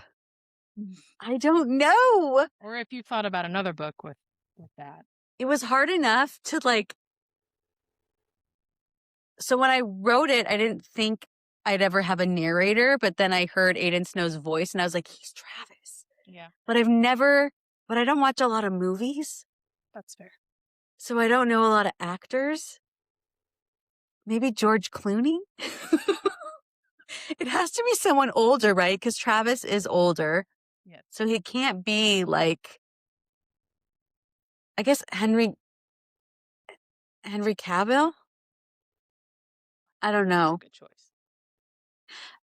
But I do think for Gabriella, although she'd have to like have a black wig, the girl who played Khaleesi, Oh yeah. Emily. Oh God, what is her last name? I can't remember what her name. I know she's British, but I know she can do an American accent. Yeah. But I could picture her as Gabriella. Oh yeah, she'd be a good one. I I don't. could see that. She's kind of got that. Gabriella has a bubbly personality, but's also serious. And Emily, I can't think of her last name now. I'm gonna look. But I think she can do that. Switch it. Yeah.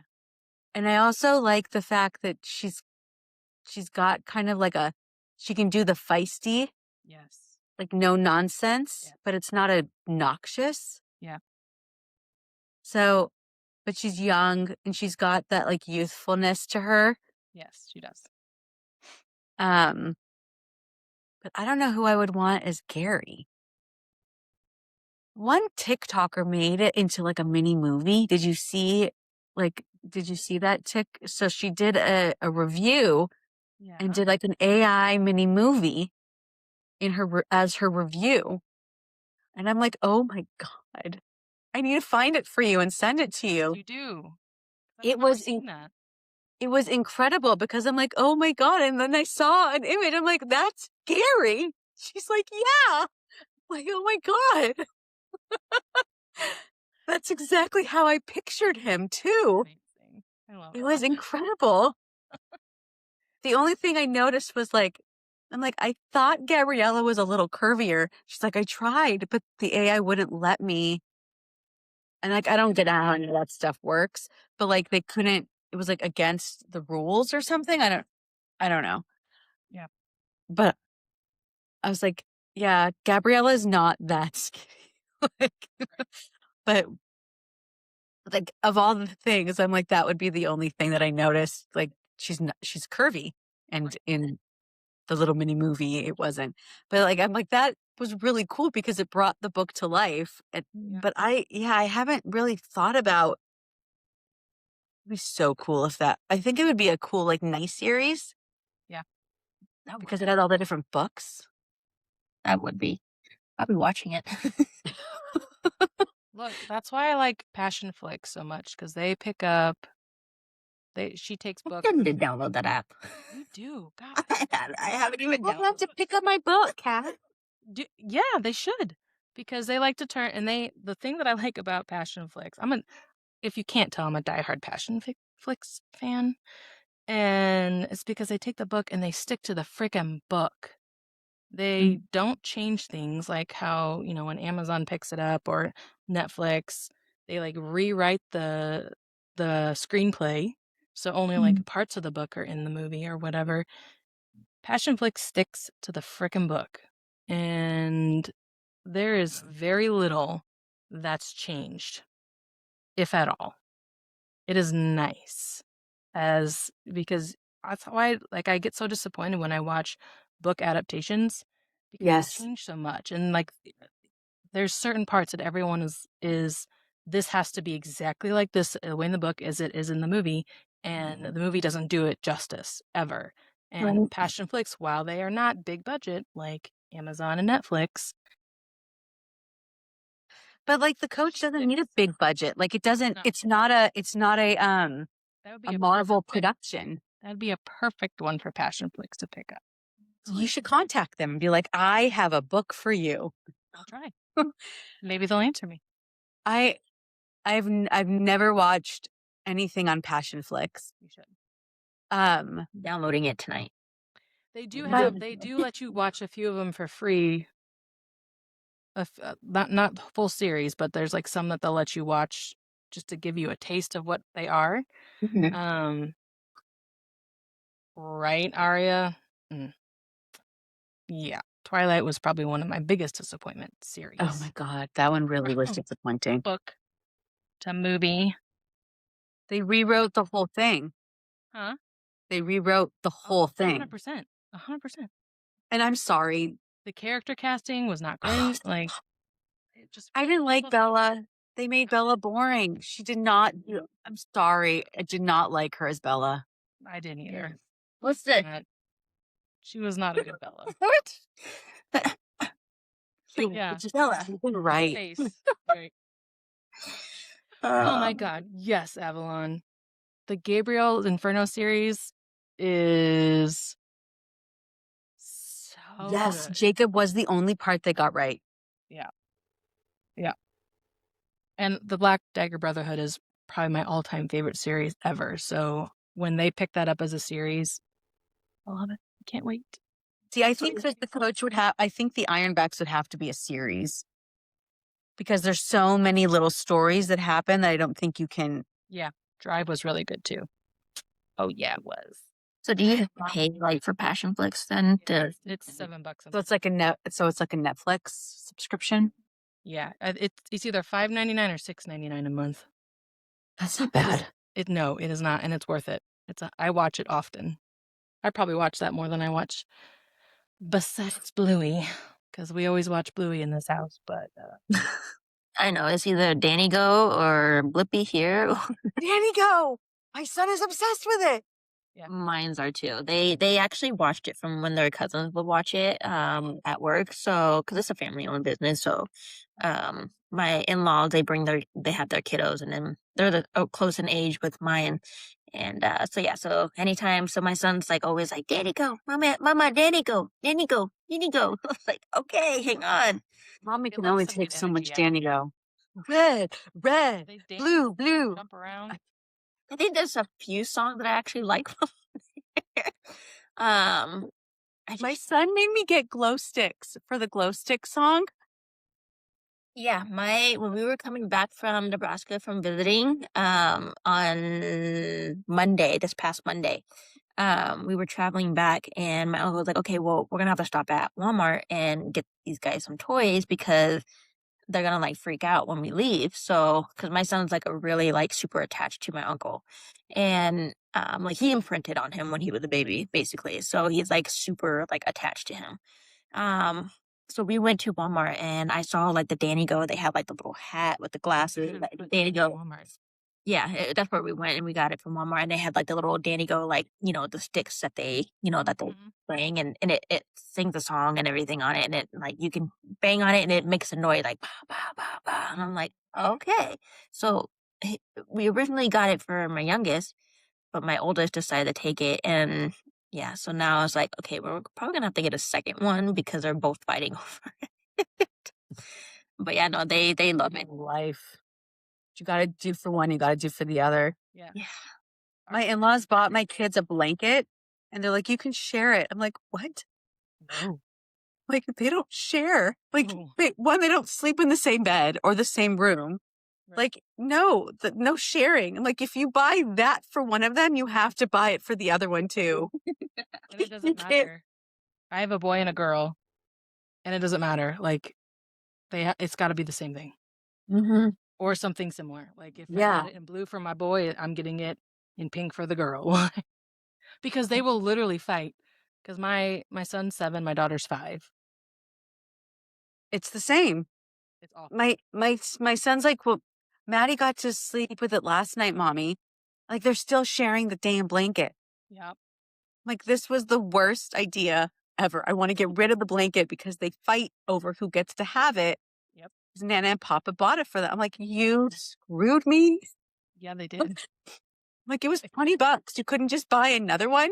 Right. Like, go to I think they got it at like TJ Maxx. Yeah. I'm like, why didn't you buy two?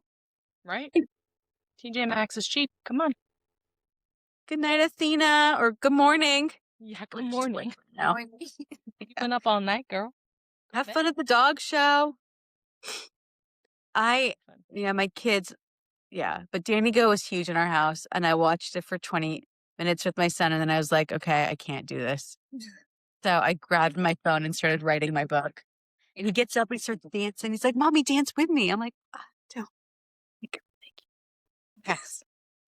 I wish either I walk to a different room or I'll just like lay there and just start scrolling on my phone. Like, okay, yeah. And then I just kind of mute it out. So I'm like, okay, this is enough dating go for me. Bluey, I love because Bluey's fun. I love And the Bluey. dad on Bluey is like, he's the Travis of cartoons. Yeah, he is. If you get Passion Flicks, right, and you watch the Gabriel Inferno series, the main character on there is the voice of Chili, but she has an American accent in the movies because she's supposed to be American in the books. It's gonna take you a minute, but once you get over the Oh. fact that she's Chili, you're gonna love it.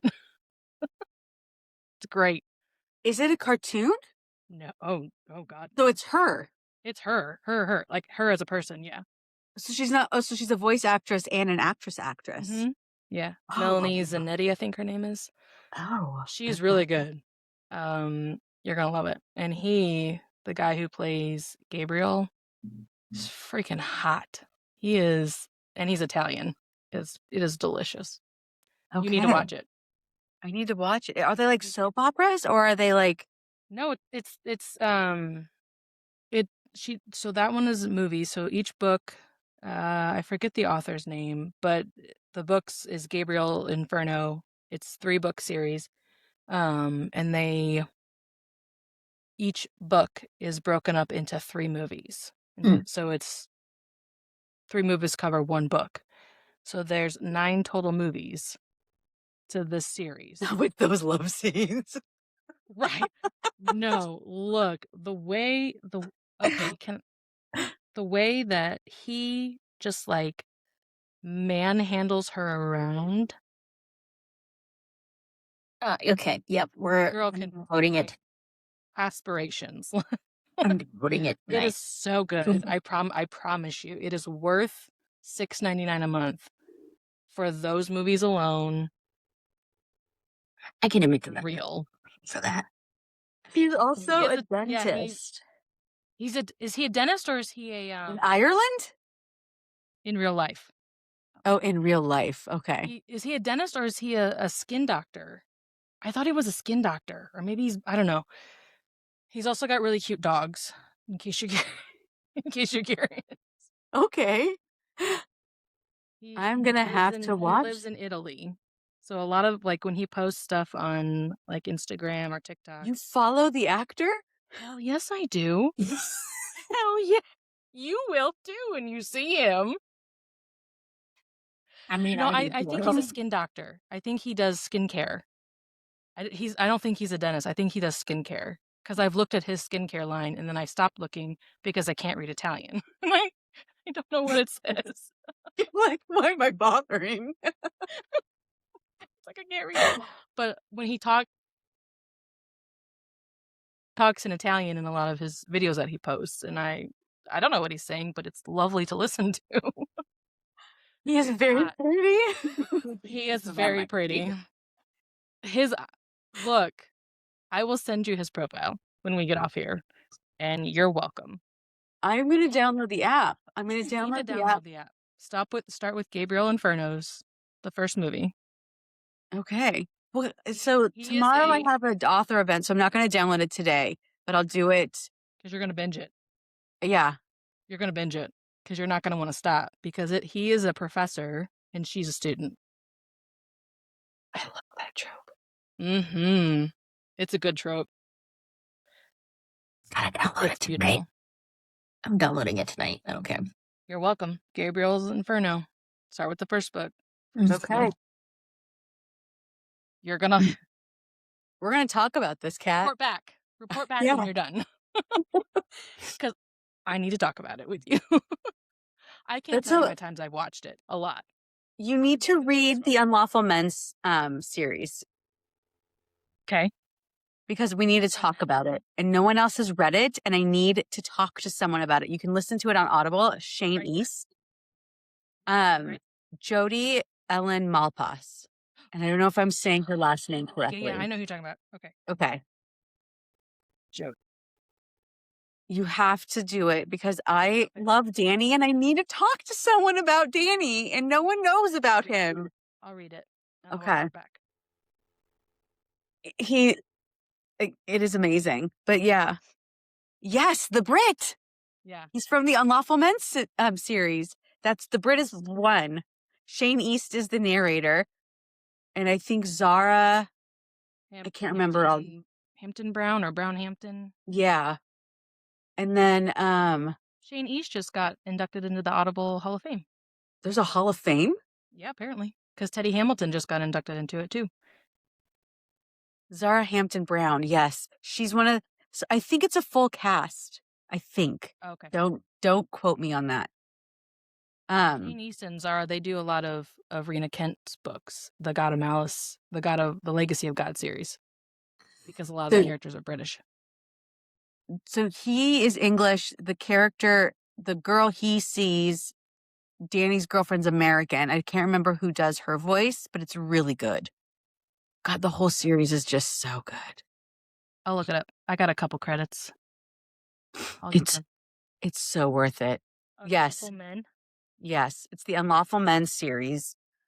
And it starts with the Brit, and then there's the Enigma, and then there's the Resurrection, and then there's the American. Okay. And I was a little disappointed in the American. Okay. But we can talk about why. Okay. I'll let you know when I'm done. Okay. Then we can talk about it. They're really long, so it's totally worth it. I don't mind. And you can't go wrong with Shane East. No, he's pretty good. I do enjoy it. Yeah. I love it.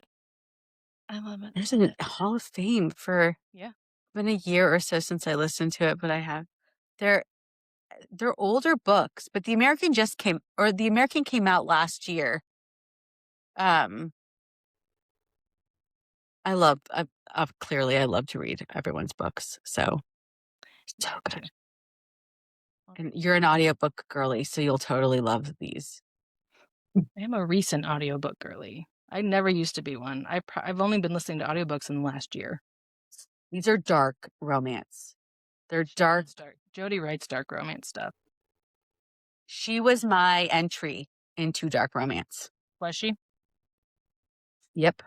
I didn't even know. Didn't know. Surprise. Yeah, I was like, what the hell is this? It's like addicting. Yeah, her I read a few of her things. It was probably after I read 50 Shades, because after I read 50 Shades, I went on a BDSM kick for a while, and she had a few that were listed under BDSM, you know, This man and this woman, right? That's like where it's like he's like owns a BDSM club. Yeah, Yes. yeah. Also Shane East. He does like all her books. Does he? Nice. Yeah, that I read a few of hers when I went on that kick, and then I read all of the Crossfire series by Sylvia Day at the same time. Well, it's weird because I was listening to Lauren Blakely books Yes. and was introduced to Shane East. So then I looked up Shane East narrator and found books. And that one came up and I was like, I've never read this book before. I don't know who this author is, but I know Shane East and I like his voice. So I'm like, this is not like book. No. You know that he had These are not the same. that he narrates under two pen names. He does? Yeah, it's Shane East and I want to say Sean West. Seriously? Yeah, seriously. Seriously. Okay, I'll have to. Why? Who does Sean West, what does he do? I don't know. I just found that out because of the Audible thing, because it had both of his names on there. So I don't know what the other Steve West. Steve West. I knew it was an S word. Because Teddy Hamilton is the same way. He apparently has two pen names too. But his other one is for kids' books, I think. Is it? Yeah. Well, that makes complete sense. Yeah, so it's like totally Okay, yeah. Yeah. Totally different. I think Aiden Snow also has another pen name, but I don't remember what it is. Does he? For not spicy books, or I don't know. I don't remember what it's called. That's fair. But I know they're both pen names, but I don't know what his other one is. Yeah. But I think it's common, depending on the genres that you're doing. Yeah. What I you're think so. Like if you're gonna split it up between romance and non-romance, it makes sense, because especially if you're doing children's books, like we talked about. like I did. Don't want people looking for Teddy Hamilton in the children's section. That was oh my god, a friend of mine posted, she was looking on Walmart's website and put in there Easter children's books, and Haunting Adeline came up, as well as Lights Out, and For Easter? for Easter children's books. Children's books. Wow, Like, talk about a mismatch right there. Were you trying to hit like the moms? Like, is that what you were trying to do? Were those sponsored? Like, did it like pop up? No? Nope. It was just as you were scrolling through the books. Haunting and I'm like, No. yeah, let me just stuff that in my kid's Easter basket. No. That's weird. That's not funny. No. That is not. That's weird. Yeah. Talk about a misclassification. No joke. Yeah. Could you imagine if your child read, first of all, God. my daughter would be like, what is this, mommy? Same. Yep. Yeah, it would. I will say this. My daughter is a little dark. I don't know if you've ever like watched like Cora. I think it's Coraline. Coraline, yeah. Like she likes these dark kind of. Burton fan. She likes The Dark Crystal. Have you ever seen The Dark Crystal? Mm-hmm. She likes that movie. She likes the kooky version of Charlie and the Chocolate Factory. Oh, the Johnny Depp version. Yeah. Like, I'm like, it's creepy. It's creepy, especially the Oompa Loompa guy, the one Oompa Loompa. Mm-hmm. I'm like, yeah. Of all the ones to like, why this version? Like, she likes the weird stuff. I'm like, you're 8. Why are you dark? How are you part of me? Like, I'm worried that she's going to be totally into that stuff. Oh, she's 100% going to be into that stuff. It's coming, girl. I own the book, so clearly, like, she's going to have access. Yeah. But I'm like, at least she'll like be home with me and like I've read all this stuff. So it's like she's gonna be totally into like the God of War, God of Malice, like the whole Oh God, Melon was my favorite. Killian. I had a hard time with that book. If all of the books had been that slow, I would not have finished It did the start series. slow. Like it starts out with a bang and then it slows down. Yeah. And it was hard for me. But then I got through, like, it got to the middle of it and then it sped up again. Yes. Yeah, I think that's how it was. Because Kat, when I had gotten money for Christmas and I went Christmas shopping. So I was like, okay, well, they're like, oh, I'm gonna go get some books. So I called, well, Kat and I FaceTime and we were like, hey, what's some good book? Because I never really owned books and I just started reading, like started getting into like dark romance and reading books and stuff. She's like, oh, get God of Malice. And I was like, okay.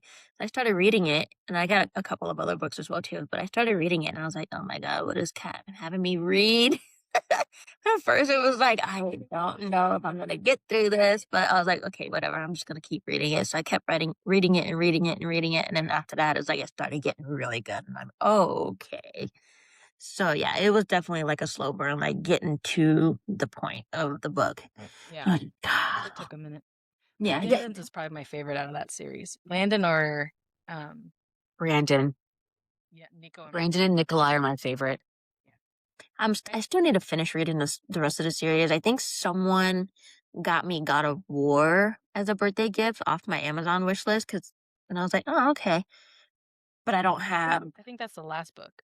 it is. So I was like, okay, well they could have got me like got a painting or something. It's like the next something into the series. But Read them out of order. She says you can, right? I mean, you can, but they're all They all happen it's at the all same time. some of them do. Yeah. The, so The only one that doesn't is kind of the last one, which is my least favorite book in the whole series. yeah, so someone ended up gifting that to me and I'm like, oh, okay, well I can't read it because it's like I want to, read the next one, which is God of Pain. So I'm like, okay, well, tomorrow I'm probably gonna go shopping and probably find that almost one. got a pain. Who's that one? It was Nika and um, Starts with a C. Great. Creighton? yes, I liked that one. I didn't dislike it. No, I like that one. I I didn't care for the last one, Eli's book, which I liked him as a character, but I did not. that story was so convoluted. Like It was hard because that's not. She isn't portrayed that way at all, no. and it literally came out of left field, and that's what I struggled with that. So if you were to read God of War right now, you would be so confused with the character. right. That would make no sense to me. And Eli wasn't. He's not in. He is not prominently featured Mm-mm. like the other ones. It was like she added him, and It was like an afterthought. yeah. I'm like, well, why would you choose him? Yeah. And I get why she did like the villain series. Like Yeah. like, but like it didn't need to be a separate series. In my mind, he could have like the first book in that series could have still been part of the God series. Yeah. Yeah. I don't know why they took Gareth out of Mm-hmm. the whole series. Like I don't. I didn't get that either. I'm like, he's Killian's brother. Like, why would you? Right. Why is he separate? It didn't. But I mean, I loved his story. Like, don't get me wrong. I loved the book. But I didn't understand why Eli got a book. In the series, right? Yeah. And Gareth didn't. Like, it didn't. Because Gareth was more prominently featured in all the other books. Right. Eli wasn't. And that story I found believable of how he portrayed himself to people versus how he really was. But like, was it Ava? Was that her name? Yeah, Ava. I didn't understand. Like all of a sudden, It came out of left field. Like it, zero things led up to that. Zero. Zero things. And all of a sudden it was like, what the hell? Like, I'm not against, obviously, mental awareness things, but That one But like the friends like knew there was something going on. Like it didn't make sense to me. Like that just didn't, because that was not indicated anywhere in the other 5 books, like at all. it's what happens when public thinks they know better. Yeah. Like I just is that when she became trad published? Oh, it might have been. Oh, because I know she got picked up. So I wonder if that I wonder if that was the book. oh, it sounds like it. Yeah. Then that makes sense because it literally, it. I was like, what the hell am I reading? Like that didn't make any sense to me. Like I don't know. It just didn't make sense to me. Yeah.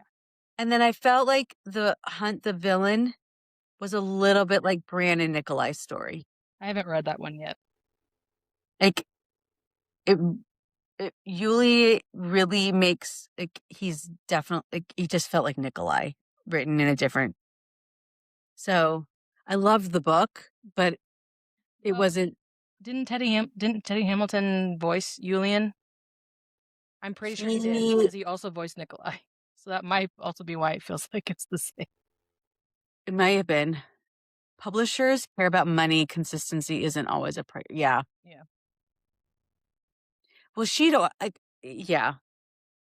No, but no, his character was just like Nikolai. Oh, okay. Yeah. Like it when you read it, you'll see. Like to me, it just I love Teddy Hamilton, and he can like voice every character in a book, and I wouldn't care. But like, it was not him that made them seem the same. Okay. It just, yeah. I still love the book. It just, and they're not as dark as they used to be. Now that she's trad published, they're not. I don't know. Did you read Beautiful Venom and Yeah, um Sweet Venom. yeah, Sweet Venom? I didn't care for Jude's story. I liked Kane better. I did too. Same. But I thought Beautiful Venom was pretty dark. I want Preston's story is what I really want. I was so in Sweet Venom, spoiler alert, I was so devastated when I thought he was gone. I know. I was listening to it and I literally had to stop the book, restart that part because I was like, did I just hear that? Right. No, I rewound it too. I was I'm like like, did the dad just?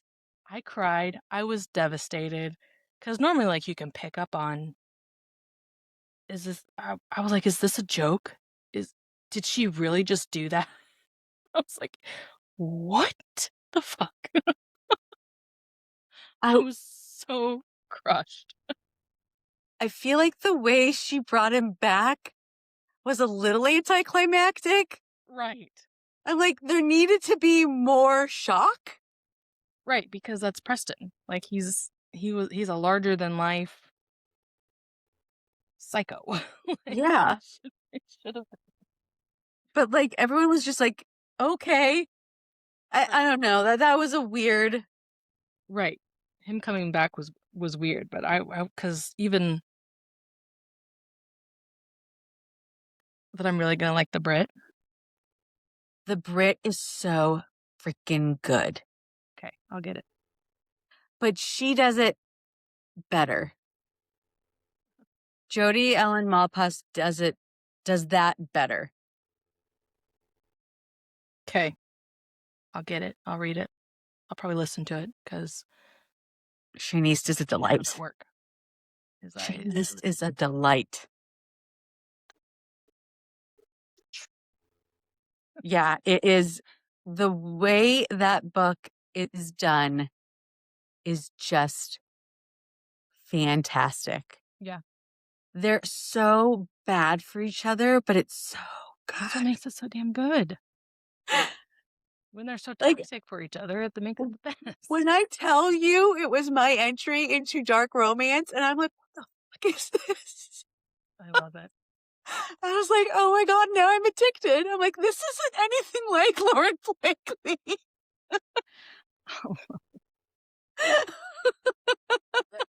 I don't know. I would say that 50 Shades was my intro, but I really don't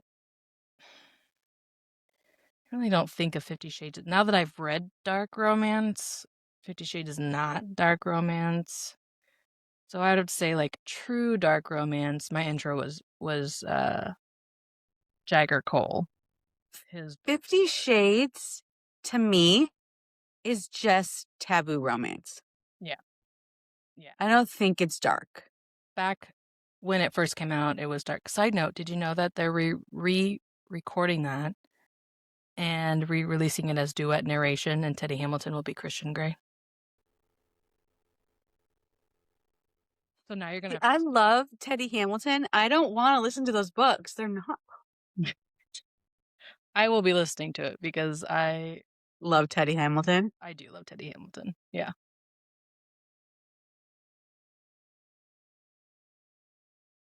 Yeah. Scottish Shane is delicious. Have you heard of God, what's her Jolie? What's her first name? Jolie Vine. Jolie Vines, yes. I love her books. He narrated her the Boys of Scott, like I can't remember what it's called. Oh, the bodyguard ones? No, it's they're fighters. Like They're fighters?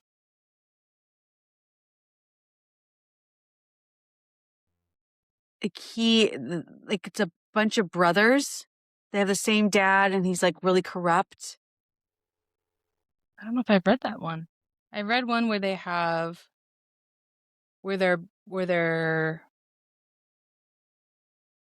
bodyguards,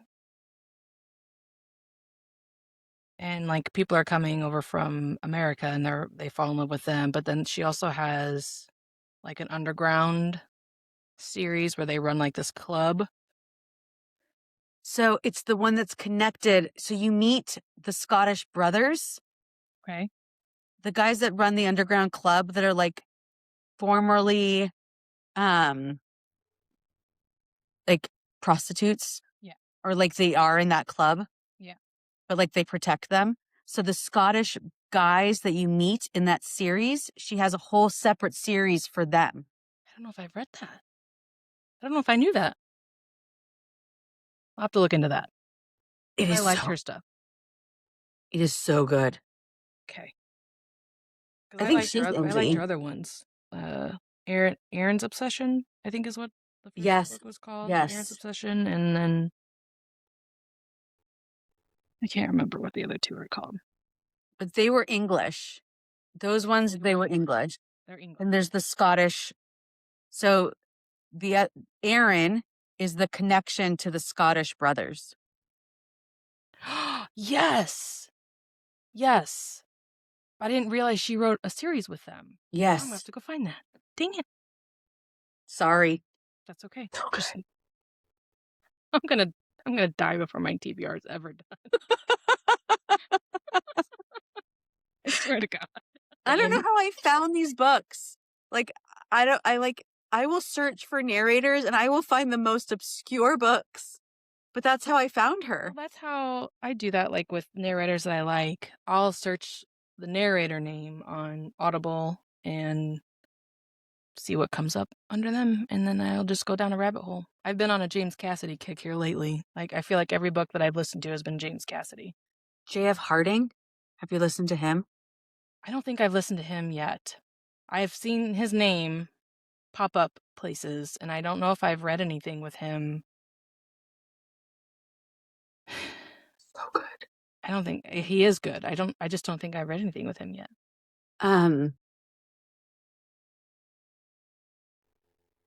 So I think that's why The Coach is doing well.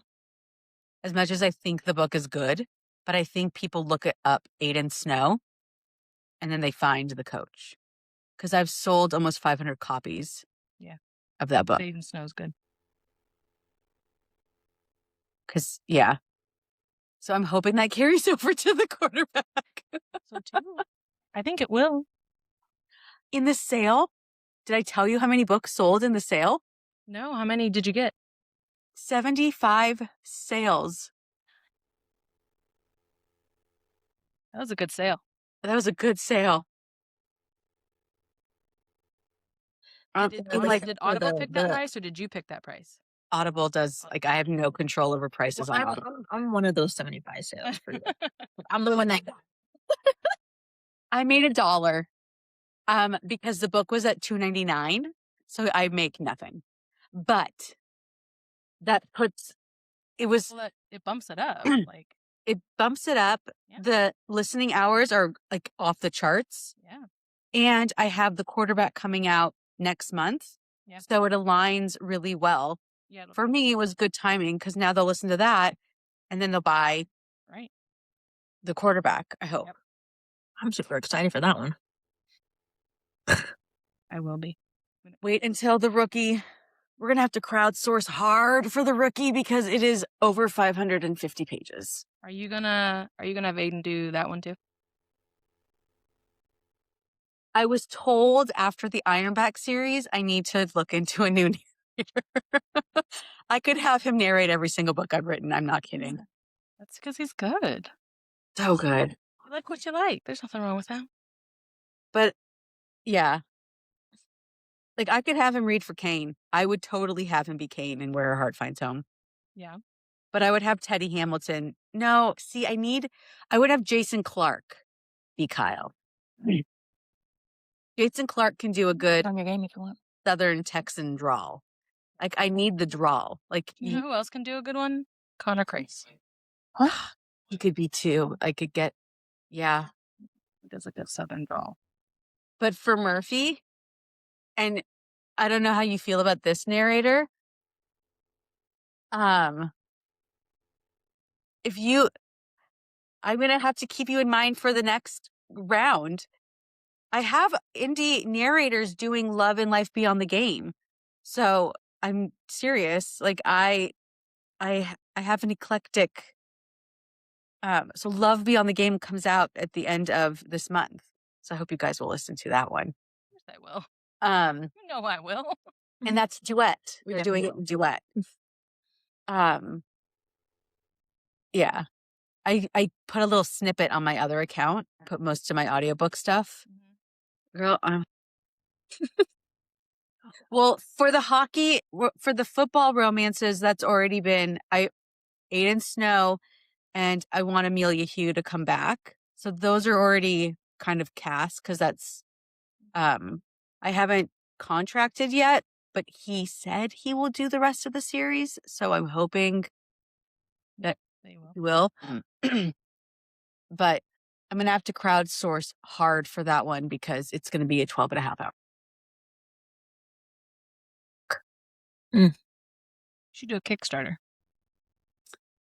The problem with Kickstarter is that they give you a length of time. Yeah.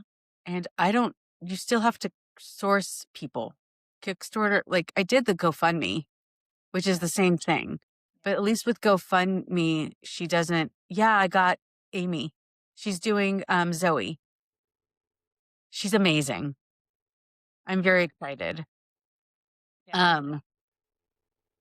So, but these are my babies. I am investing in my babies. Well, sure. So he mentioned the coach on a live, and I sold 15 audiobooks in that day. Wow. So Surprise me. He's good. You got a pretty big following. You didn't have to say anything.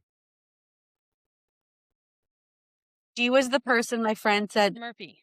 Who do I want for Murphy? I want Sebastian York.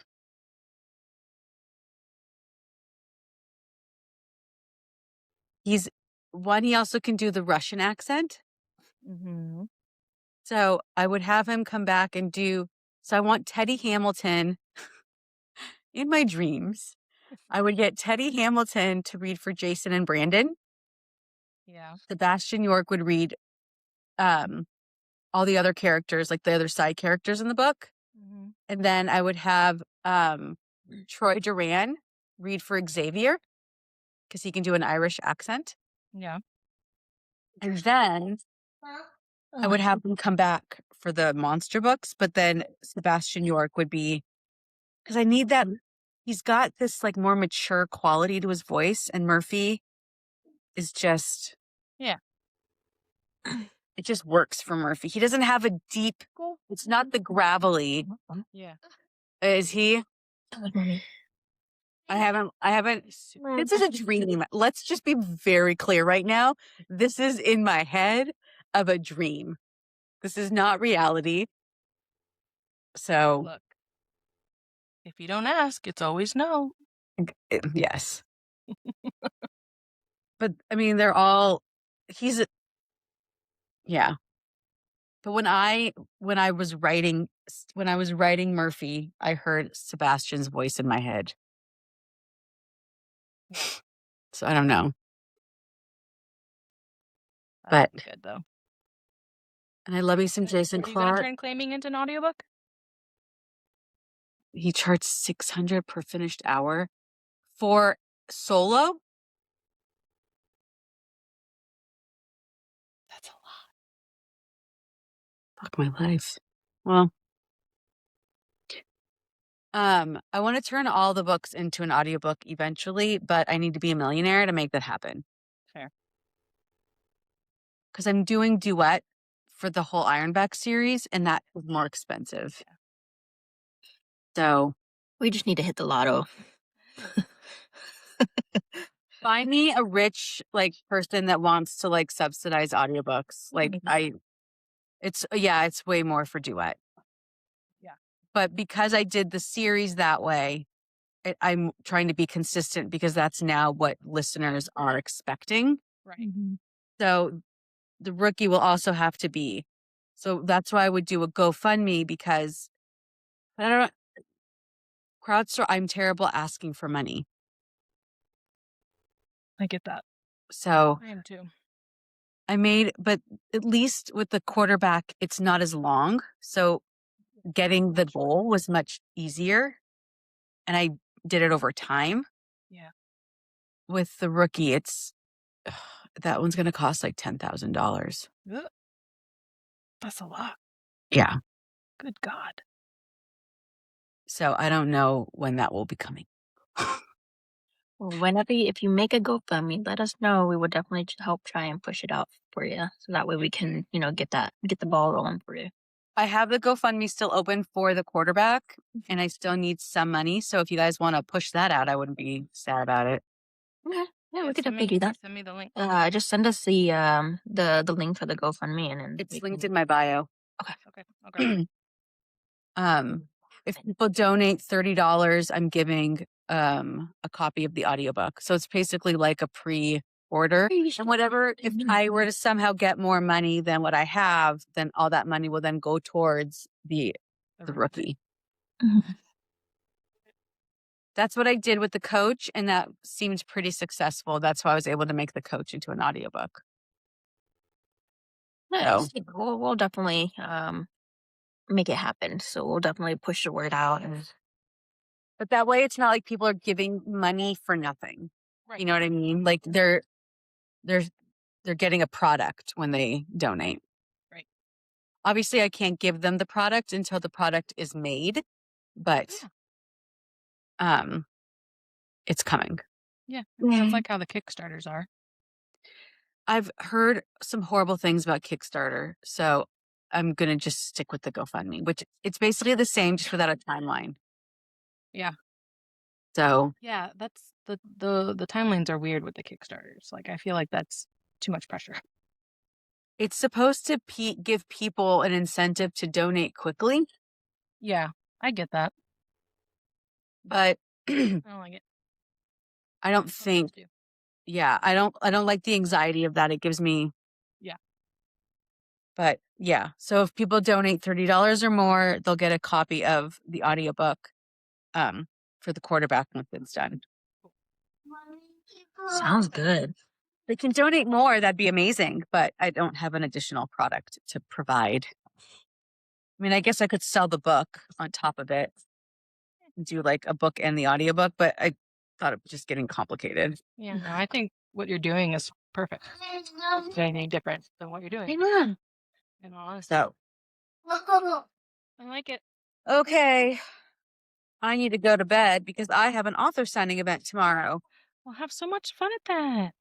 Thank you. I'll try to go live if there's any service. We'll see. If you can do it. Thanks for doing this with me. Yeah, of course. Thanks for having. I hope this was useful. Yeah, it was a lot of fun. I love it. And I will definitely check out your bio and sign up for the ARC and the street team. The ARC is just download the book. It's up there, and yeah, just take the book. If you want to sign up to do later ARCs, that will work. She's got like permanent ARC lists that you can sign up for. Okay, yeah, and I can always have Kat send them to me as well too. So I got you, girl. Don't you worry. We love talking about books. Oh yeah, My definitely. favorite thing. That's why I came up with this podcast idea, because I was like, why not? It's like it's a fun thing to do, and we get to meet a whole bunch of different authors and narrators and stuff. So it's just like I just wanted to make it fun for everyone else. I love this, and this was easy. Like, you guys aren't high pressure asking inappropriate questions or yeah. We like to make it fun.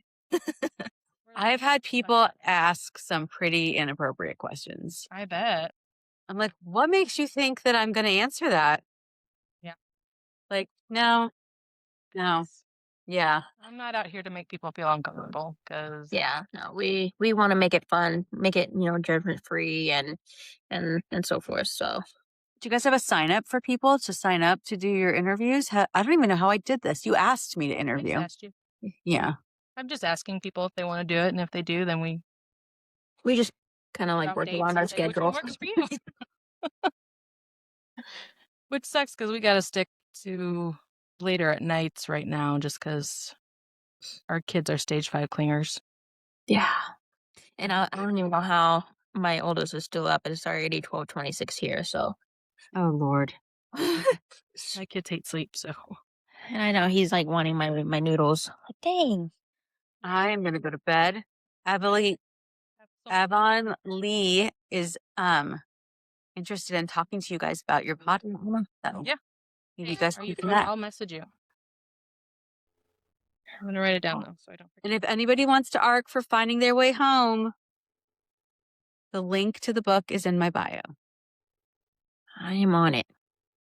I will sign up for it after I get off of this. It's not due for another month, so you have time. But I would read Where Her Heart Finds Home first. Okay, if you can. Okay, guys. I'll reach out to you, Avon. Don't you worry, girl. Go to bed. Have so much fun tomorrow. Wish me luck. Good luck. You got this. Girl. Bye, guys. Bye. I can get off eventually.